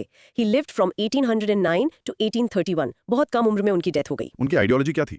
वो अपनी स्टूडेंट्स को क्या सिखाते थे? वो फ्रेंच रेवोल्यूशन से बहुत इंस्पायर्ड थे। उन्होंने अपने स्टूडेंट्स को फ्रीली एंड रैशनली सोचना सिखाया। उनका मोटो था question all authority, love liberty, equality and freedom. वाह, ये तो सीधे एस्टैब्लिशमेंट को चैलेंज था। बिल्कुल। दरजियंस यानी उनके स्टूडेंट्स विमेन्स राइट्स और एजुकेशन को सपोर्ट करते थे। वो हर तरह के ओल्ड ट्रेडिशंस और कस्टम्स पर अटैक करते थे। लेकिन ये मूवमेंट बहुत लंबा नहीं चला, फेल क्यों हो गया? इसके कुछ रीजंस थे। पहला, डिरोजियो को 1831 में उनकी रेडिकल टीचिंग्स के लिए कॉलेज से निकाल दिया गया। अच्छा, दूसरा, उनके आइडियाज उस टाइम के सोशल कंडीशंस के लिए टू रेडिकल थे। सोसाइटी उन्हें एक्सेप्ट करने के लिए रेडी नहीं थी। और तीसरा और सबसे इंपॉर्टेंट, उनका मासेस से कोई रियल लिंक नहीं था। उन्होंने कभी पेजेंट्स के कॉज को नहीं उठाया। उनका रेडिकलिज्म बुकिश था। तो उनकी लेगेसी क्या है? क्या वो कंप्लीटली फेल थे? ऑफ बंगाल कहा। उन्होंने राम मोहन रॉय की ट्रेडिशन ऑफ रैशनल थिंकिंग को आगे बढ़ाया, एक जमीन तैयार की आने वाले रिफॉर्मर्स के लिए। ओके, तो डिरोजियंस रेडिकल थे। अब आते हैं ईश्वर चंद्र विद्यासागर पर, वो कैसे अलग थे? विद्यासागर एक ग्रेट स्कॉलर और रिफॉर्मर थे जो इंडियन और वेस्टर्न थॉट का परफेक्ट ब्लेंड थे। वो हाई मॉरल वैल्यूज में बिलीव करते थे और बहुत सिंपल रहते थे। वो जमीन से जुड़े हुए थे। उन्होंने संस्कृत कॉलेज में कुछ बहुत इंपॉर्टेंट काम किया था। हाँ, 1850 में वो संस्कृत कॉलेज के प्रिंसिपल बने और उन्होंने आते ही एक रेवोल्यूशनरी काम किया। उन्होंने कॉलेज को नॉन ब्राह्मण्स के लिए भी खोल दिया। ये तो डिरोजियंस के बुकिश रेडिकलिज्म से बहुत अलग प्रैक्टिकल रेडिकलिज्म है। एग्जैक्टली। उन्होंने प्रीस्ली मोनोपोली ऑन स्क्रिप्चरल नॉलेज को तोड़ दिया। उनका कहना था कि ज्ञान सबके लिए है और उन्होंने वहां वेस्टर्न थॉट को भी इंट्रोड्यूस किया। उनका सबसे बड़ा कंट्रीब्यूशन तो विडो रीमैरिज माना जाता है। हाँ बिल्कुल, वो इसके लिए एक क्रूसेडर थे। उन्होंने एंशिएंट टेक्स्ट से ये प्रूफ किया कि window remarriage is sanctioned by the scriptures. और उनके ही एफर्ट से विडो रीमैरिज एक्ट ऑफ 1856 पास हुआ, जिसने इसे लीगलाइज कर दिया। उन्होंने वुमेन्स एजुकेशन के लिए भी बहुत काम किया। ओह यस, वो गवर्नमेंट इंस्पेक्टर ऑफ स्कूल्स थे। उन्होंने लगभग 35 गर्ल्स स्कूल्स ऑर्गेनाइज करने में हेल्प की। हाँ। और इनमें से कई स्कूल्स वो अपने खर्चे पर चलाते थे। That's dedication. बेथुन स्कूल से भी वो जुड़े हुए थे। हाँ, वो बेथुन स्कूल 1849 के सेक्रेटरी थे। ये school higher education for women का पायनियर था इंडिया में। और बंगाली लैंग्वेज में भी उनका कंट्रीब्यूशन है बहुत बड़ा। उन्होंने एक नया बंगाली प्राइमर वर्णा परिचय बनाया, जिससे आज भी बच्चे बंगाली सीखते हैं। उन्होंने एक नया प्रोज स्टाइल भी डेवलप किया। चलिए, अब इस पे cross questions. Young Bengal movement का लीडर कौन था? Henry Vivian Derozio. ये नाम बिल्कुल याद रखना है। डेरोजियंस फेल क्यों हुए? दो मेन रीजंस बताओ। फर्स्ट, उनके आइडियाज टू रेडिकल थे उस टाइम के लिए। सेकंड, उनका मासेस से कोई कनेक्शन नहीं था। उनका रेडिकलिज्म सिर्फ किताबी था, रियल वर्ल्ड से कनेक्ट नहीं कर पाए। Got it. विद्यासागर ने संस्कृत कॉलेज में क्या दो रेवोल्यूशनरी काम किए? नंबर 1, कॉलेज को नॉन ब्राह्मण्स के लिए खोल दिया, breaking the Brahmanical monopoly. Number 2, western thought को संस्कृत करिकुलम में इंट्रोड्यूस किया। परफेक्ट। विडो रीमैरिज को लीगलाइज करवाने में सबसे बड़ा हाथ किसका था? ईश्वर चंद्र विद्यासागर। उनका नाम इस मूवमेंट से हमेशा के लिए जुड़ गया है, इसको भूलना मत। और लास्ट, दिनून स्कूल। 1849 किस चीज के लिए फेमस है? It was one of the pioneers of higher education for women in India. उसने आगे आने वाली कई जनरेशंस ऑफ एजुकेटेड वुमेन के लिए रास्ता बनाया। Okay, let's practice. Derozio led the radical Young Bengal movement, while Vidyasagar championed widow remarriage and women's education. Practice saying this. In short, the Derosians were radical but lacked mass connect, whereas Vidyasagar brought practical, lasting change, especially for widows and women's education. तो ये थी बंगाल की कहानी। अब थोड़ा waste की तरफ चलते हैं, बॉम्बे प्रेसिडेंसी की तरफ। वहां क्या हो रहा था? वहां भी रिफॉर्म की लहर पहुंच चुकी थी, लेकिन उसका कैरेक्टर थोड़ा अलग था। So we move to Western India. Topic 5, Balshastri Jambhekar and Paramhansa Mandali. Broad micro theme, early reform efforts in Bombay. Bombay में अर्ली रिफॉर्मर्स में बालशास्त्री जंभेकर का नाम आता है। इन्हें फादर ऑफ मराठी जर्नलिज्म भी कहते हैं। हाँ, जंभेकर 1812-46 एक पायनियर थे। उनका मेन काम था ब्राह्मणिकल ऑर्थोडॉक्सी पर अटैक करना और पॉपुलर हिंदुइज्म को रिफॉर्म करने की कोशिश करना। जर्नलिज्म के थ्रू। हाँ, उन्होंने 1832 में दर्पण न्यूज़पेपर शुरू किया। इसका यूज वो सोशल रिफॉर्म्स जैसे विडो रीमैरिज को सपोर्ट करने के लिए करते थे। दर्पण, ओके। और कोई जर्नल? हाँ, 1840 में उन्होंने दिग्दर्शन शुरू किया, जिसमें साइंटिफिक आर्टिकल्स और हिस्ट्री पर आर्टिकल्स पब्लिश होते थे। वो नॉलेज को आम लोगों तक पहुंचाना चाहते थे। उन्होंने बॉम्बे नेटिव जनरल लाइब्रेरी जी फाउंड की। राइट। उनके बाद एक बहुत इंटरेस्टिंग ग्रुप आता है, परमहंसा मंडली। ये एक सीक्रेट सोसाइटी थी। हाँ, परमहंसा मंडली 1849 में महाराष्ट्र में शुरू हुई। इसके फाउंडर्स थे दादोबा पांडुरंग, मेहता जी दुर्गाराम और कुछ और लोग। ये एक सीक्रेट सोशल रिलीजियस ग्रुप था। सीक्रेट क्यों? क्योंकि उनके आइडियाज उस टाइम के लिए बहुत रेडिकल थे और वो पावरफुल ऑर्थोडॉक्स लोगों से बचना चाहते थे। उनकी आइडियोलॉजी क्या थी? उनकी आइडियोलॉजी हिंदू रिलीजन के क्लोज थी। वो एक गॉड में बिलीव करते थे। उनका कहना था कि रियल रिलीजन लव और मॉरल कंडक्ट पर बेस्ड है। उनका मेन काम क्या था? उनका सबसे इंपॉर्टेंट काम था कास्ट रूल्स को तोड़ना। अपनी मीटिंग्स में वो लोअर कास्ट के लोगों द्वारा बनाया गया खाना खाते थे। ओह, ये तो उस टाइम में बहुत बड़ी बात थी। बहुत बड़ी। ये एक डायरेक्ट चैलेंज था कास्ट सिस्टम को। इसके अलावा वो विडो रीमैरिज और विमेन्स एजुकेशन को भी एडवोकेट करते थे। तो ये एक तरह से ग्राउंड वर्क कर रहे थे आने वाले बड़े मूवमेंट्स के लिए। Exactly, they were the early pioneers in western India. Okay, cross question time. Father of Marathi journalism कौन थे? बाल शास्त्री जंभेकर। उनके न्यूज़पेपर का नाम क्या था जिन्होंने सोशल रिफॉर्म्स के लिए शुरू किया? दर्पण 1832 में। परमहंस मंडली कब और कहाँ फाउंड हुई? 1849 में महाराष्ट्र में। ये एक सीक्रेट सोसाइटी क्यों थी? क्योंकि उनके आइडियाज जैसे कास्ट रूल्स तोड़ना उस टाइम के लिए बहुत रेडिकल थे और वो ऑर्थोडॉक्स सेक्शन से कॉन्फ्रंटेशन अवॉइड करना चाहते थे। उनका सबसे इंपॉर्टेंट काम क्या था कास्ट को चैलेंज करने के लिए? वो अपनी मीटिंग्स में लोअर कास्ट के लोगों द्वारा बनाया गया खाना खाते थे, जो एक डायरेक्ट सिंबॉलिक अटैक था उन caste rules. Okay, practice cue. Balshastri Jambekar, the father of Marathi journalism, and the secret society Paramahansa Mandali were the early reformers in Bombay. In short, Jambekar used journalism and the Paramahansa Mandali used secret social action to initiate reforms and challenge caste orthodoxy in Maharashtra. तो ये तो शुरुआत थी, लेकिन महाराष्ट्र में जो सबसे powerful anti caste movement हुआ, उसके पीछे एक बहुत बड़ा नाम है। हाँ, एक ऐसा नाम जिसने रिफॉर्म की नहीं, रेवोल्यूशन की बात की। Let's talk about him. Topic 6: Jyotirao Phule and Savitribai Phule. Broad micro theme: Revolution against caste domination. Jyotirao Phule 1827 to 90 ये माली कम्युनिटी से थे और उन्होंने अपर कास्ट डोमिनेशन के खिलाफ एक बहुत पावरफुल मूवमेंट ऑर्गेनाइज किया। बिल्कुल, फूले का काम बंगाल के रिफॉर्मर्स से फंडामेंटली अलग था। वो सिस्टम के अंदर रिफॉर्म नहीं, सिस्टम को ही ओवरथ्रो करना चाहते थे। इसके लिए उन्होंने एक ऑर्गेनाइजेशन बनाई थी, सत्यशोधक समाज। हाँ, 1873 में सत्यशोधक समाज यानी ट्रूथ सीकर सोसाइटी। इसकी खास बात ये थी कि इसकी लीडरशिप बैकवर्ड क्लासेस से आई, मालीज, तेलीज, कुनबीज, सारीज, धंगर्स। इसके एम्स क्या थे? इसके दो मेन एम्स थे।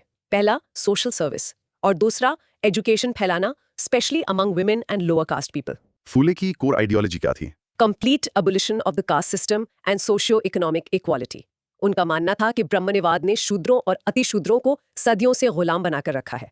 उनका फोकस मास एजुकेशन पर था। उन्होंने दलित वर्ड इंट्रोड्यूस किया था। हाँ, मराठी में उन्होंने दलित वर्ड को पॉपुलराइज किया फॉर द डिप्रेस्ड क्लासेस। उनका कहना था कि एजुकेशन ही मास अवेकनिंग का जरिया है। उनकी फेमस बुक्स कौन सी हैं? उनकी दो सबसे इंपॉर्टेंट वर्क्स है सार्वजनिक सत्याधर्मा और गुलामगिरी। गुलामगिरी में उन्होंने ब्राह्मणिकल मिथोलॉजी को चैलेंज किया था, है ना? हाँ, बहुत पावरफुली। उन्होंने राजा बलि को एक सिंबल की तरह यूज किया अगेंस्ट द ब्राह्मण्स रामा। उन्होंने काउंटर कल्चर क्रिएट करने की कोशिश की। उन्हें महात्मा का टाइटल भी मिला था। हाँ, 1888 में एक सोशल एक्टिविस्ट विठलराव कृष्णजी वंदेकर ने उन्हें महात्मा का टाइटल दिया। अब आते हैं सावित्रीबाई फूले पर। उनके बिना ज्योतिराव फूले का काम अधूरा है। बिल्कुल अधूरा। सावित्रीबाई फूले 1831-97 को India's first modern woman teacher माना जाता है। उन्होंने पुणे में गर्ल्स स्कूल खोला था। उनकी स्टोरी बहुत इंस्पायरिंग है। बहुत ज्यादा। जब वो स्कूल जाती थीं तो ऑर्थोडॉक्स लोग उन पर पत्थर, गोबर और कीचड़ फेंकते थे। वो अपने साथ एक एक्स्ट्रा साड़ी लेकर जाती थीं, स्कूल पहुंचकर बदलती थीं और फिर पढ़ाती थीं। अनबिलीवेबल। उनका सोशल वर्क सिर्फ एजुकेशन तक लिमिटेड नहीं था। नहीं, उन्होंने महिला सेवा मंडल शुरू किया वुमेन्स राइट्स के लिए अवेयरनेस क्रिएट करने के लिए। उन्होंने विडोज के सिर मुड़ने की प्रथा के खिलाफ कैंपेन किया। उन्होंने बार्बर स्ट्राइक ऑर्गेनाइज की थी। हाँ, उन्होंने नाइयों को कन्विंस किया कि वो विडोज के बाल ना काटें और उन्होंने बाल हत्या प्रतिबंधक गृह शुरू किया, एक होम टू प्रिवेंट इन्फेंटिसाइड। ये उन विडोज के लिए था जो प्रेग्नेंट हो जाती थीं, ताकि वो अपने बच्चों को सेफ जगह पर जन्म दे सकें। उनकी लेगेसी आज भी जिंदा है। बिल्कुल।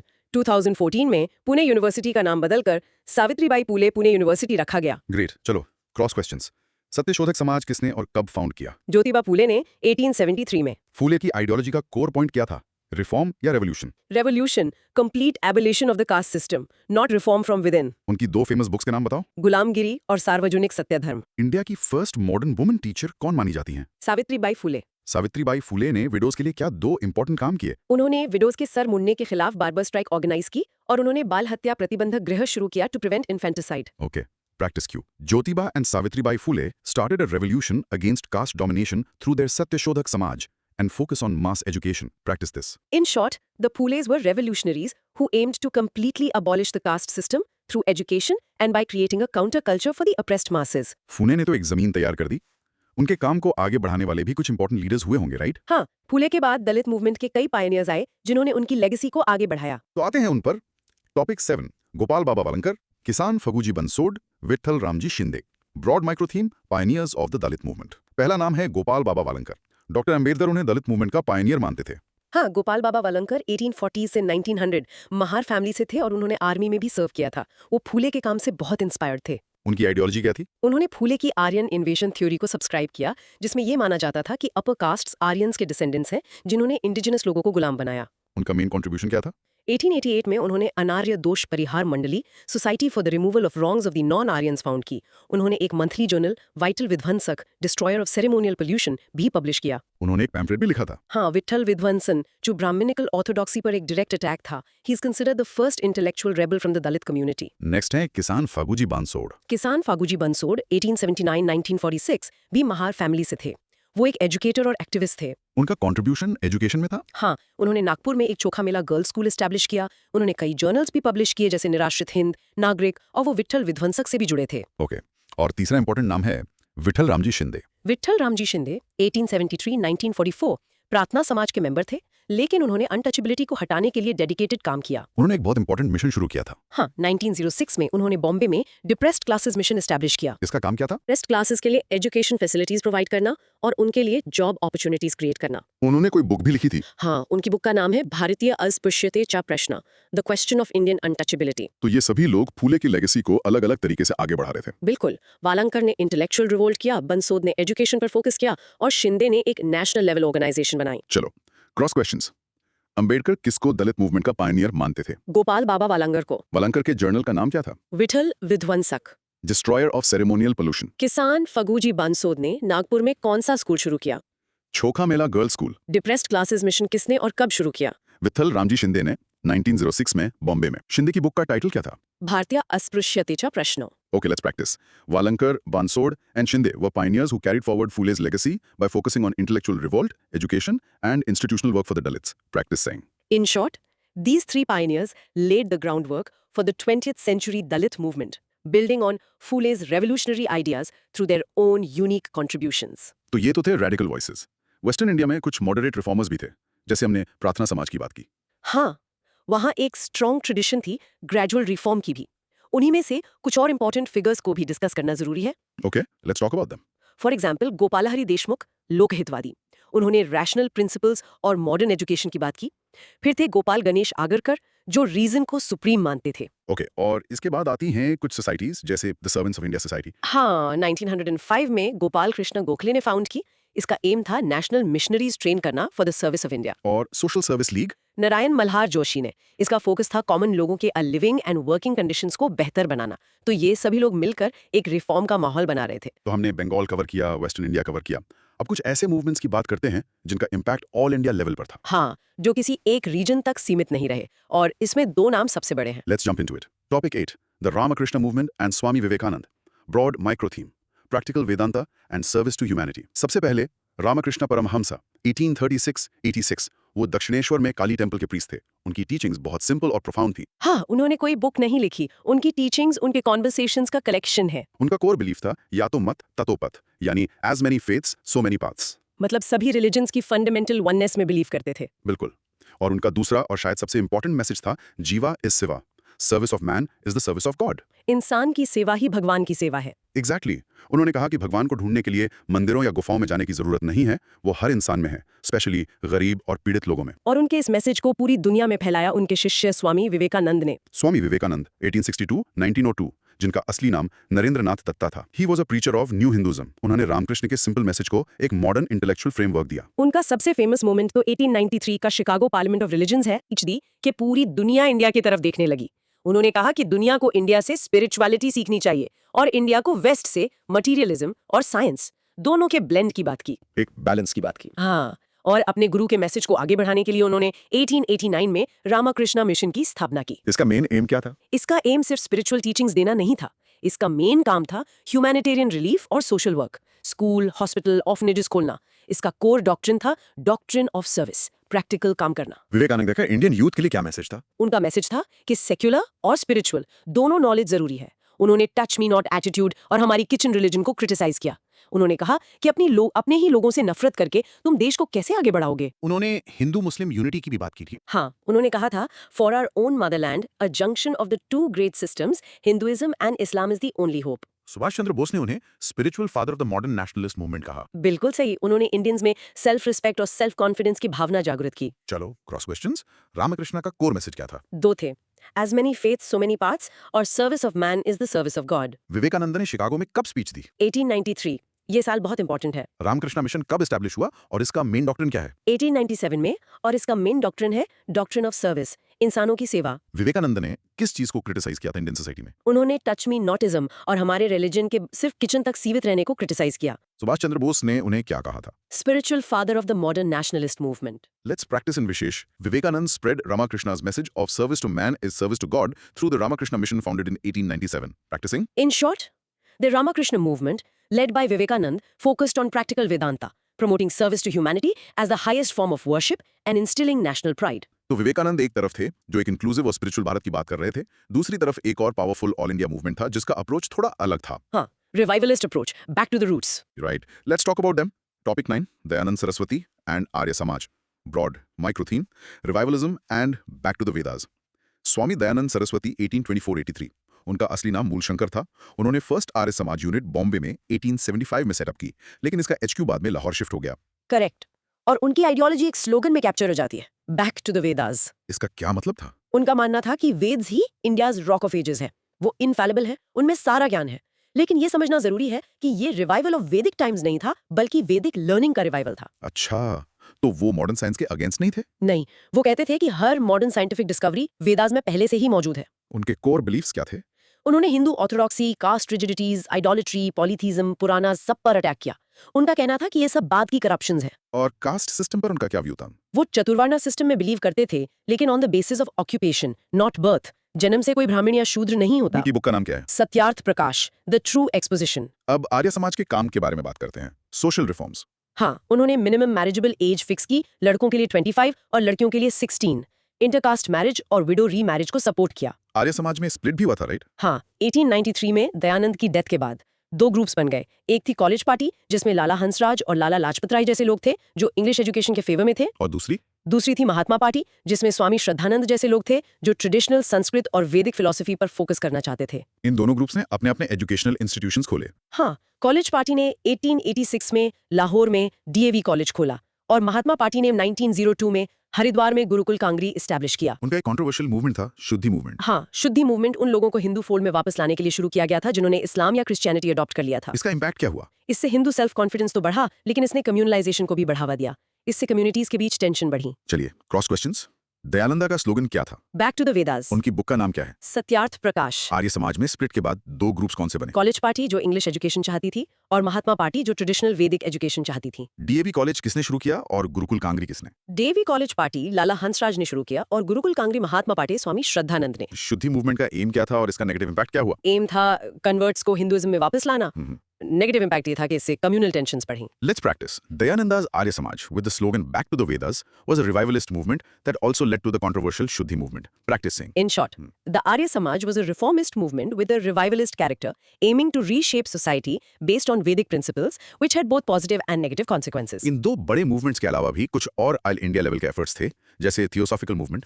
हाँ, ये थोड़ा अलग था क्योंकि इसकी शुरुआत इंडिया के बाहर हुई थी। तो अब हमारा फोकस होगा बाकी के मूवमेंट्स पर, जैसे थियोसॉफिकल मूवमेंट, सेवा सदन, देव समाज, धर्म सभा एटसेट्रा। ये सभी मिलकर 19th सेंचुरी के रिफॉर्म लैंडस्केप को कंप्लीट करते हैं। बिल्कुल, हर एक का अपना एक स्पेसिफिक कंट्रीब्यूशन है। ओके, तो अब चलते हैं साउथ इंडिया की तरफ। वहां पर रिफॉर्म मूवमेंट्स का नेचर क्या था? क्या वो भी बंगाल या महाराष्ट्र जैसा था या बिल्कुल अलग? साउथ इंडिया का कॉन्टेक्स्ट बिल्कुल अलग था। वहां पर कास्ट हायरार्की, स्पेशली ब्राह्मण नॉन ब्राह्मण डिवाइड, बहुत ज्यादा रिजिड था। इसलिए वहां के मूवमेंट्स का मेन फोकस कास्ट ऑपरेशन के खिलाफ था। राइट, तो let's dive into that. Topic 10, SNDP movement, justice movement, self respect movement, temple entry movement, broad micro theme, challenging caste hierarchy in the south. सबसे पहले बात करते हैं SNDP मूवमेंट की। इसके लीडर थे श्री नारायणा गुरु। एक बहुत फेमस इवेंट है अरुविपुरम मूवमेंट। हाँ, 1888 में उन्होंने अरुविपुरम में एक शिवालिंगा इंस्टॉल किया। जब ब्राह्मण प्रीस्ट ने इस पर ऑब्जेक्ट किया कि उनका अधिकार नहीं है, तो उन्होंने जवाब दिया, ये ब्राह्मण शिवा नहीं है, ये एजावा शिवा है। Wow, what a statement. It was revolutionary. उन्होंने ब्राह्मणिकल मोनोपोली ऑन रिलीजन को चैलेंज कर दिया। इसके लिए उन्होंने ऑर्गेनाइजेशन भी बनाई। हाँ, 1903 में उन्होंने SNDP योगम, श्री नारायण धर्म परिपालना योगम फॉर्म की। उनका मैसेज क्या था? उनका मैसेज था, ओरु जाति, ओरु मथम, ओरु दाइवम मनुष्यनु, one caste, one religion, one God for humanity. उन्होंने कहा, devoid of dividing walls of caste और race, we all live here in brotherhood. बहुत पावरफुल। इसके बाद आता है जस्टिस मूवमेंट। हाँ, ये मद्रास प्रेसिडेंसी में था। इसके लीडर्स थे CN मुदालियार, TM नायर और P त्यागराजा। इसका मेन एम क्या था? इसका एम पॉलिटिकल था। ये नॉन ब्राह्मण्स के लिए गवर्नमेंट जॉब्स और लेजिस्लेटिव बॉडीज में रिप्रेजेंटेशन सिक्योर करना चाहते थे। उनका कहना था कि सारी पावर ब्राह्मण्स के हाथ में है। राइट, और इससे भी ज्यादा रेडिकल था self respect movement. Oh yes, इसके लीडर थे E.V. रामास्वामी नायकर, जिनको पेरियार के नाम से जाना जाता था। उनका एम क्या था? Complete rejection of Brahmanical religion and culture. उन्होंने कहा कि ये सब नॉर्थ से आई हुई चीजें हैं जो ड्रिविडियंस को गुलाम बनाने के लिए हैं। उन्होंने वेडिंग्स बिना ब्राह्मण प्रीस्ट के करवाने को प्रमोट किया। बहुत रेडिकल। और इन सब मूवमेंट का एक कल्मिनेशन था टेम्पल एंट्री मूवमेंट। हाँ, क्योंकि टेम्पल्स अनटचेबिलिटी का सबसे बड़ा सिंबल थे। लोअर कास्ट को टेम्पल्स में एंटर करने की अनुमति नहीं थी। इसमें वाइकॉम सत्याग्रह बहुत फेमस है। हाँ, 1924 में केरला में इसे केपी केसवा ने लीड किया। गांधी जी ने भी इसे सपोर्ट किया। फिर 1931 में गुरुवायूर में के केलप्पन ने सत्याग्रह किया। इसका रिजल्ट क्या निकला? इन सब प्रेशर्स के कारण 1936 में महाराजा ऑफ ट्रेवनकोर ने सभी गवर्नमेंट कंट्रोल्ड टेम्पल्स सभी हिंदूज के लिए खोल दिए। ये एक बहुत बड़ी जीत थी। Okay, cross questions. Shri Narayana गुरु किस कास्ट से थे और उनका फेमस स्लोगन क्या था? इजवा कास्ट से। उनका स्लोगन था one caste, one religion, one God for humanity. Justice movement का मेन एम क्या था? नॉन ब्राह्मण्स के लिए गवर्नमेंट जॉब्स और रिप्रेजेंटेशन सिक्योर करना in Madras presidency. Self respect movement किसने शुरू किया? E.V. रामास्वामी नायकर यानी पेरियार। वाइकॉम सत्याग्रह 1924 किस चीज के लिए था? टेम्पल एंट्री के लिए, लोअर कास्ट के राइट टू एंटर टेम्पल्स के लिए। ट्रेवनकोर में टेम्पल सबके लिए कब खुले गए? 1936 में। चलो प्रैक्टिस क्यों। In the south, Shri Narayana गुरु's SNDP movement and Periyar self-respect movement directly challenged the rigid caste hierarchy. Practicing. In short, reform movements in southern India were primarily anti-caste in nature, culminating in significant victories like the temple entry movement. तो हमने Hindu society के अंदर के reform movements को देखा, लेकिन इस दौर में दूसरी कम्युनिटीज जैसे मुस्लिम, पारसी और सिख, उनके अंदर क्या चल रहा था? वहां भी रिफॉर्म और रिवाइवलिज्म की लहरें आई थी। हर कम्युनिटी अपने अपने इंटरनल चैलेंजेस से डील कर रही थी। ओके, तो अब उन पर फोकस करते हैं। Topic 11, Muslim reform movements, broad micro theme, revivalism, modernism and nationalism. Muslim communities में भी अलग अलग तरह के मूवमेंट्स थे। एक रिवाइवलिस्ट था, जैसे वहाबी वलीउल्लाह मूवमेंट। हाँ, ये एक रिवाइवलिस्ट मूवमेंट था। इसका एम था इस्लाम को उसके ओरिजिनल प्योर फॉर्म में वापस ले जाना। उनका एक पॉलिटिकल एम भी था, इंडिया को दारुल हर्ब से दारुल इस्लाम बनाना। और इसके बिल्कुल ऑपोजिट एक मॉडर्निस्ट मूवमेंट था, अलीगढ़ मूवमेंट। बिल्कुल। इसके लीडर थे सर सैयद अहमद खां, 1817 to 98। उनका मेन एम क्या था? उनका एम था वेस्टर्न साइंटिफिक एजुकेशन को कुरान की टीचिंग्स के साथ रिकंसाइल करना। उनका कहना था कि मुस्लिम्स को मॉडर्न बनना होगा, इंग्लिश सीखनी होगी, तभी वो प्रोग्रेस कर सकते हैं। इसके लिए उन्होंने एक कॉलेज भी खोला था। हाँ, 1875 में मोहम्मदन एंग्लो ओरिएंटल कॉलेज, जो बाद में अलीगढ़ मुस्लिम यूनिवर्सिटी बना। लेकिन उनका रोल थोड़ा कंट्रोवर्शियल भी है। हाँ, इनिशियली वो प्रोग्रेसिव थे और हिंदू मुस्लिम यूनिटी की बात करते थे, लेकिन बाद में ब्रिटिश पैट्रोनेज गेन करने के लिए उन्होंने कहना शुरू किया कि हिंदूज और मुस्लिम्स के पॉलिटिकल इंटरेस्ट अलग अलग हैं। उन्होंने कांग्रेस को भी अपोज किया। ओके, और अलीगढ़ के ऑपोजिट एक और स्कूल ऑफ थॉट था, देवबंद स्कूल। करेक्ट। ये एक रिवाइवलिस्ट मूवमेंट था जिसे ऑर्थोडॉक्स उलेमा ने शुरू किया था। इसका एम क्या था? इनका एम था कुरान और हदीस की प्योर टीचिंग्स को प्रोपोगेट करना। ये वेस्टर्न इन्फ्लुएंस के खिलाफ थे। इनका पॉलिटिकल स्टांस क्या था? ये अलीगढ़ मूवमेंट के बिल्कुल खिलाफ थे। वो सर सैयद के ब्रिटिश लॉयल्टी को पसंद नहीं करते थे और इंटरेस्टिंग बात यह है कि उन्होंने इंडियन नेशनल कांग्रेस के फॉर्मेशन को वेलकम किया था। Cross questions. वहाबी मूवमेंट का नेचर क्या था? रिवाइवलिस्ट या मॉडर्निस्ट? रिवाइवलिस्ट। अलीगढ़ मूवमेंट के लीडर कौन थे और उनका मेन एम क्या था? सर सैयद अहमद खान। एम था वेस्टर्न एजुकेशन और इस्लाम को रिकंसाइल करना। मोहम्मदन एंग्लो ओरिएंटल कॉलेज कब बना? 1875। देवबंद स्कूल का पॉलिटिकल स्टैंस अलीगढ़ से कैसे अलग था? देवबंद स्कूल अलीगढ़ के प्रो ब्रिटिश स्टैंस के खिलाफ था और उन्होंने इंडियन नेशनल कांग्रेस को सपोर्ट किया था। सर सैयद अहमद खान का रोल कंट्रोवर्शियल क्यों है? क्योंकि इनिशियली वो प्रोग्रेसिव थे, बट लेटर उन्होंने पॉलिटिकल रीजन से सेपरेटिस्ट आइडियाज प्रमोट किए। Let's practice. The Aligarh movement led by Sir Syed Ahmad Khan was modernist, while the Deoband school was a revivalist movement that opposed Aligarh's politics. Practice this. In short, Muslim reform movements were divided between the modernism of Aligarh, which sought cooperation with the British, and the revivalism of Deoband, which was more anti-British. ठीक है, अब आते हैं पारसी और Sikh communities के reform movements पर। हाँ। ये छोटे थे, लेकिन इनका इम्पैक्ट अपनी-अपनी कम्युनिटीज पर बहुत गहरा था। So our next topic, topic 12, Parsi and Sikh reform movements. पहले पारसी कम्युनिटी, उनकी यहाँ रहनुमाई मजदयासनान सभा थी। हाँ, ये 1851 में फाउंड हुई। हाँ। इसका मतलब है रिलीजियस रिफॉर्म एसोसिएशन। हाँ। इसके लीडर्स थे दादा भाई नायरोजी, जेबी वाचा, एटसेट्रा। इसका काम क्या था? पारसी रिलीजन को उसके ओरिजिनल प्योरिटी में रिस्टोर करना। उन्होंने Parsi social customs, specially related to women, को रिफॉर्म करने की कोशिश की। उनका एक न्यूज़पेपर था Rast Goftar, truth teller. Okay, अब आते हैं सिख रिफॉर्म मूवमेंट्स पर। इसमें सिंह सभा मूवमेंट इंपॉर्टेंट है। हाँ, सिंह सभा मूवमेंट 1873 में अमृतसर में शुरू हुआ। इसके दो मेन ऑब्जेक्टिव्स थे। क्या थे वो? पहला, सिख्स के लिए मॉडर्न एजुकेशन अवेलेबल कराना। उन्होंने खालसा स्कूल्स और कॉलेजेस खोले। और दूसरा, क्रिश्चियन मिशनरीज, आर्या समाज और दूसरे ग्रुप्स की प्रोसेलिटाइजिंग एक्टिविटीज को काउंटर करना, जो सिखिज्म पर अटैक कर रहे थे। राइट। और इसके बाद आता है अकाली मूवमेंट। हाँ, अकाली मूवमेंट, जिसे गुरुद्वारा रिफॉर्म मूवमेंट भी कहते हैं, 1920s में शुरू हुआ। इसका एम क्या था? इसका एम था गुरुद्वारास को करप्ट महंत से आजाद कराना। ये महंत ब्रिटिश गवर्नमेंट द्वारा सपोर्टेड थे और उन्होंने गुरुद्वारास को अपनी पर्सनल प्रॉपर्टी बना लिया था। ये एक पीसफुल मूवमेंट था। हाँ, ये एक नॉन वायलेंट सत्याग्रह था। इसमें हजारों लोगों ने कुर्बानियां दी। इसका रिजल्ट क्या निकला? इसके प्रेशर में आकर ब्रिटिश गवर्नमेंट ने 1925 में सिख गुरुद्वारा एक्ट पास किया। इससे गुरुद्वारास का कंट्रोल श्रोमणी गुरुद्वारा प्रबंधक कमेटी SGPC को दे दिया गया, जो एक इलेक्टेड बॉडी ऑफ सिक्स है। चलो क्रॉस क्वेश्चंस। पारसी रिफॉर्म सभा का नाम क्या था? रहनुमाई मजद्यासन सभा 1851। उनके न्यूज़पेपर का नाम क्या था? रास्त गुफ्तार। सिंह सभा मूवमेंट के 2 मेन एम्स क्या थे? मॉडर्न एजुकेशन फॉर सिक्स और to counter proselytizing activities of other groups. Akali movement का मेन गोल क्या था? To free the gurdwaras from the control of corrupt mahants. Sikh gurdwaras act कब पास हुआ? 1925। Let's practice. The Singh Sabha focused on education, while the Akali movement was a successful struggle to reform Gurdwara management.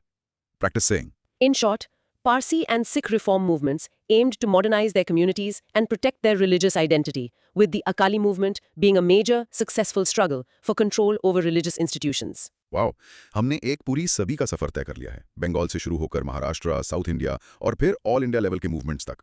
जब हम इन सबको एक साथ देखते हैं तो इनका ओवरऑल इम्पैक्ट क्या था? ये सबसे इंपॉर्टेंट सवाल है। इनकी लेगेसी क्या है? Let's conclude this. Topic 13. Significance of reform movements, positive and negative aspects. Broad micro theme, the overall impact and legacy of the reform era. तो पॉजिटिव एस्पेक्ट से शुरू करते हैं। इन मूवमेंट्स ने इंडिविजुअल को ट्रेडिशन और कन्फर्मिटी के प्रेशर से आजाद किया। उन्होंने कहा कि आपकी कॉन्शियंस, आपका रीजन इंपॉर्टेंट है। वर्शिप को पर्सनल बनाया। हाँ, इन्होंने उस टाइम की इमर्जिंग मिडिल क्लास को उनके कल्चरल रूट से जोड़ा, लेकिन एक मॉडर्न पर्सपेक्टिव के साथ। इन्होंने एक सेक्युलर आउटलुक को बढ़ाया और इन मूवमेंट्स ने इंडिया का जो कल्चरल आइसोलेशन था उसे खत्म किया। ह्यूमनिज्म जैसे मॉडर्न आइडियाज को इंडियन सोसाइटी में इंट्रोड्यूस किया। और शायद सबसे इंपॉर्टेंट, इन सभी मूवमेंट्स ने मिलकर एक नेशनल कॉन्शियसनेस को डेवलप किया। लोगों ने पहली बार एक इंडियन होने के नाते सोचना शुरू किया। लेकिन इसके कुछ ड्रॉबैक्स भी थे ना। इसका सोशल बेस बहुत नैरो था। हाँ, ये इसका सबसे बड़ा नेगेटिव पॉइंट है। इनका influence mainly educated urban middle class तक ही सीमित रहा। पेजेंट्री और अर्बन पुअर इन मूवमेंट से लार्जली अनटच्ड रहे। और पास्ट को ग्लोरीफाई करने की टेंडेंसी से एक स्यूडो साइंटिफिक थिंकिंग भी बढ़ी। सही कहा। जैसे आर्य समाज का कहना कि सारे मॉडर्न इन्वेंशंस वेदास में है, इसने एक नॉन साइंटिफिक टेम्परामेंट को बढ़ावा दिया। और इसका एक और बड़ा नेगेटिव इम्पैक्ट था। हाँ, और शायद सबसे बड़ा, इसने अनजाने में कम्युनिटीज को कंपार्टमेंटलाइज कर दिया। जब हर कम्युनिटी अपने अपने पास्ट को ग्लोरीफाई करने लगी तो एक दूसरे से दूरी बढ़ने लगी। मतलब हिंदूज, मुस्लिम, सिख्स सब अपने अपने गोल्डन एज को ढूंढने लगे। एग्जैक्टली। इसने आगे चलकर कम्युनल कॉन्शियसनेस को बढ़ावा दिया। The evolution of a composite culture, एक मिली-जुली संस्कृति, was arrested to some extent. But overall इन सब के बावजूद ये एक जरूरी स्ट्रगल था जिससे एक नया मॉडर्न इंडिया इवॉल्व हुआ। अधूरा था, लेकिन जरूरी था। It was a necessary phase of our history. Wow, what a journey दोस्त। हमने देखा कैसे राजा राम मोहन रॉय ने बंगाल में चेंज की आग लगाई। उन्होंने रीजन और ट्रेडिशन को मिलाया। फिर हमने फूले और उनके इंटेलेक्चुअल सक्सेसर्स जैसे वलांकर को महाराष्ट्र में कास्ट सिस्टम को रूट से चैलेंज करते देखा। वो रेवोल्यूशन की बात कर रहे थे। और हमने विवेकानंद के powerful message service to man is service to god को समझा। और दयानंदा के call back to the Vedas को भी। और आखिर में हमने देखा कि इन सब मूवमेंट्स के पॉजिटिव और नेगेटिव दोनों पहलू थे। एक कॉम्प्लेक्स लेगेसी है। अब आपके लिए 6 quick challenges. 1. Can you explain the difference between Brahmo Samaj and Arya Samaj in one line? 2. Name the organization founded by Jyotiba Phule. 3. Who gave the slogan Back to the Vedas? 4. What was the main aim of the Aligarh movement? 5. Who started the self-respect movement in the South? And 6. What was one major negative impact of these reform movements? और अब आज का बड़ा challenge, इन सब reformers में से किसी एक को चुनो और उनके 3 मेन कॉन्ट्रीब्यूशंस को अपने फ्रेंड या फैमिली मेंबर को 60 सेकंड्स में प्रेजेंट करके दिखाओ। देखते हैं तुम कितना समझे। ये डिस्कशन तो बस शुरुआत है। अगर आपके मन में कोई सवाल है या आप किसी स्पेसिफिक टॉपिक पर और जानना चाहते हैं तो कमेंट सेक्शन में जरूर लिखना, हम पढ़ते हैं। बिल्कुल। और अगर अब तक सब्सक्राइब नहीं किया तो क्या कर रहे हो? Join a community of learners. अगली बार मिलेंगे एक और अमेजिंग डिस्कशन के साथ। तब तक कीप लर्निंग, कीप क्वेश्चन।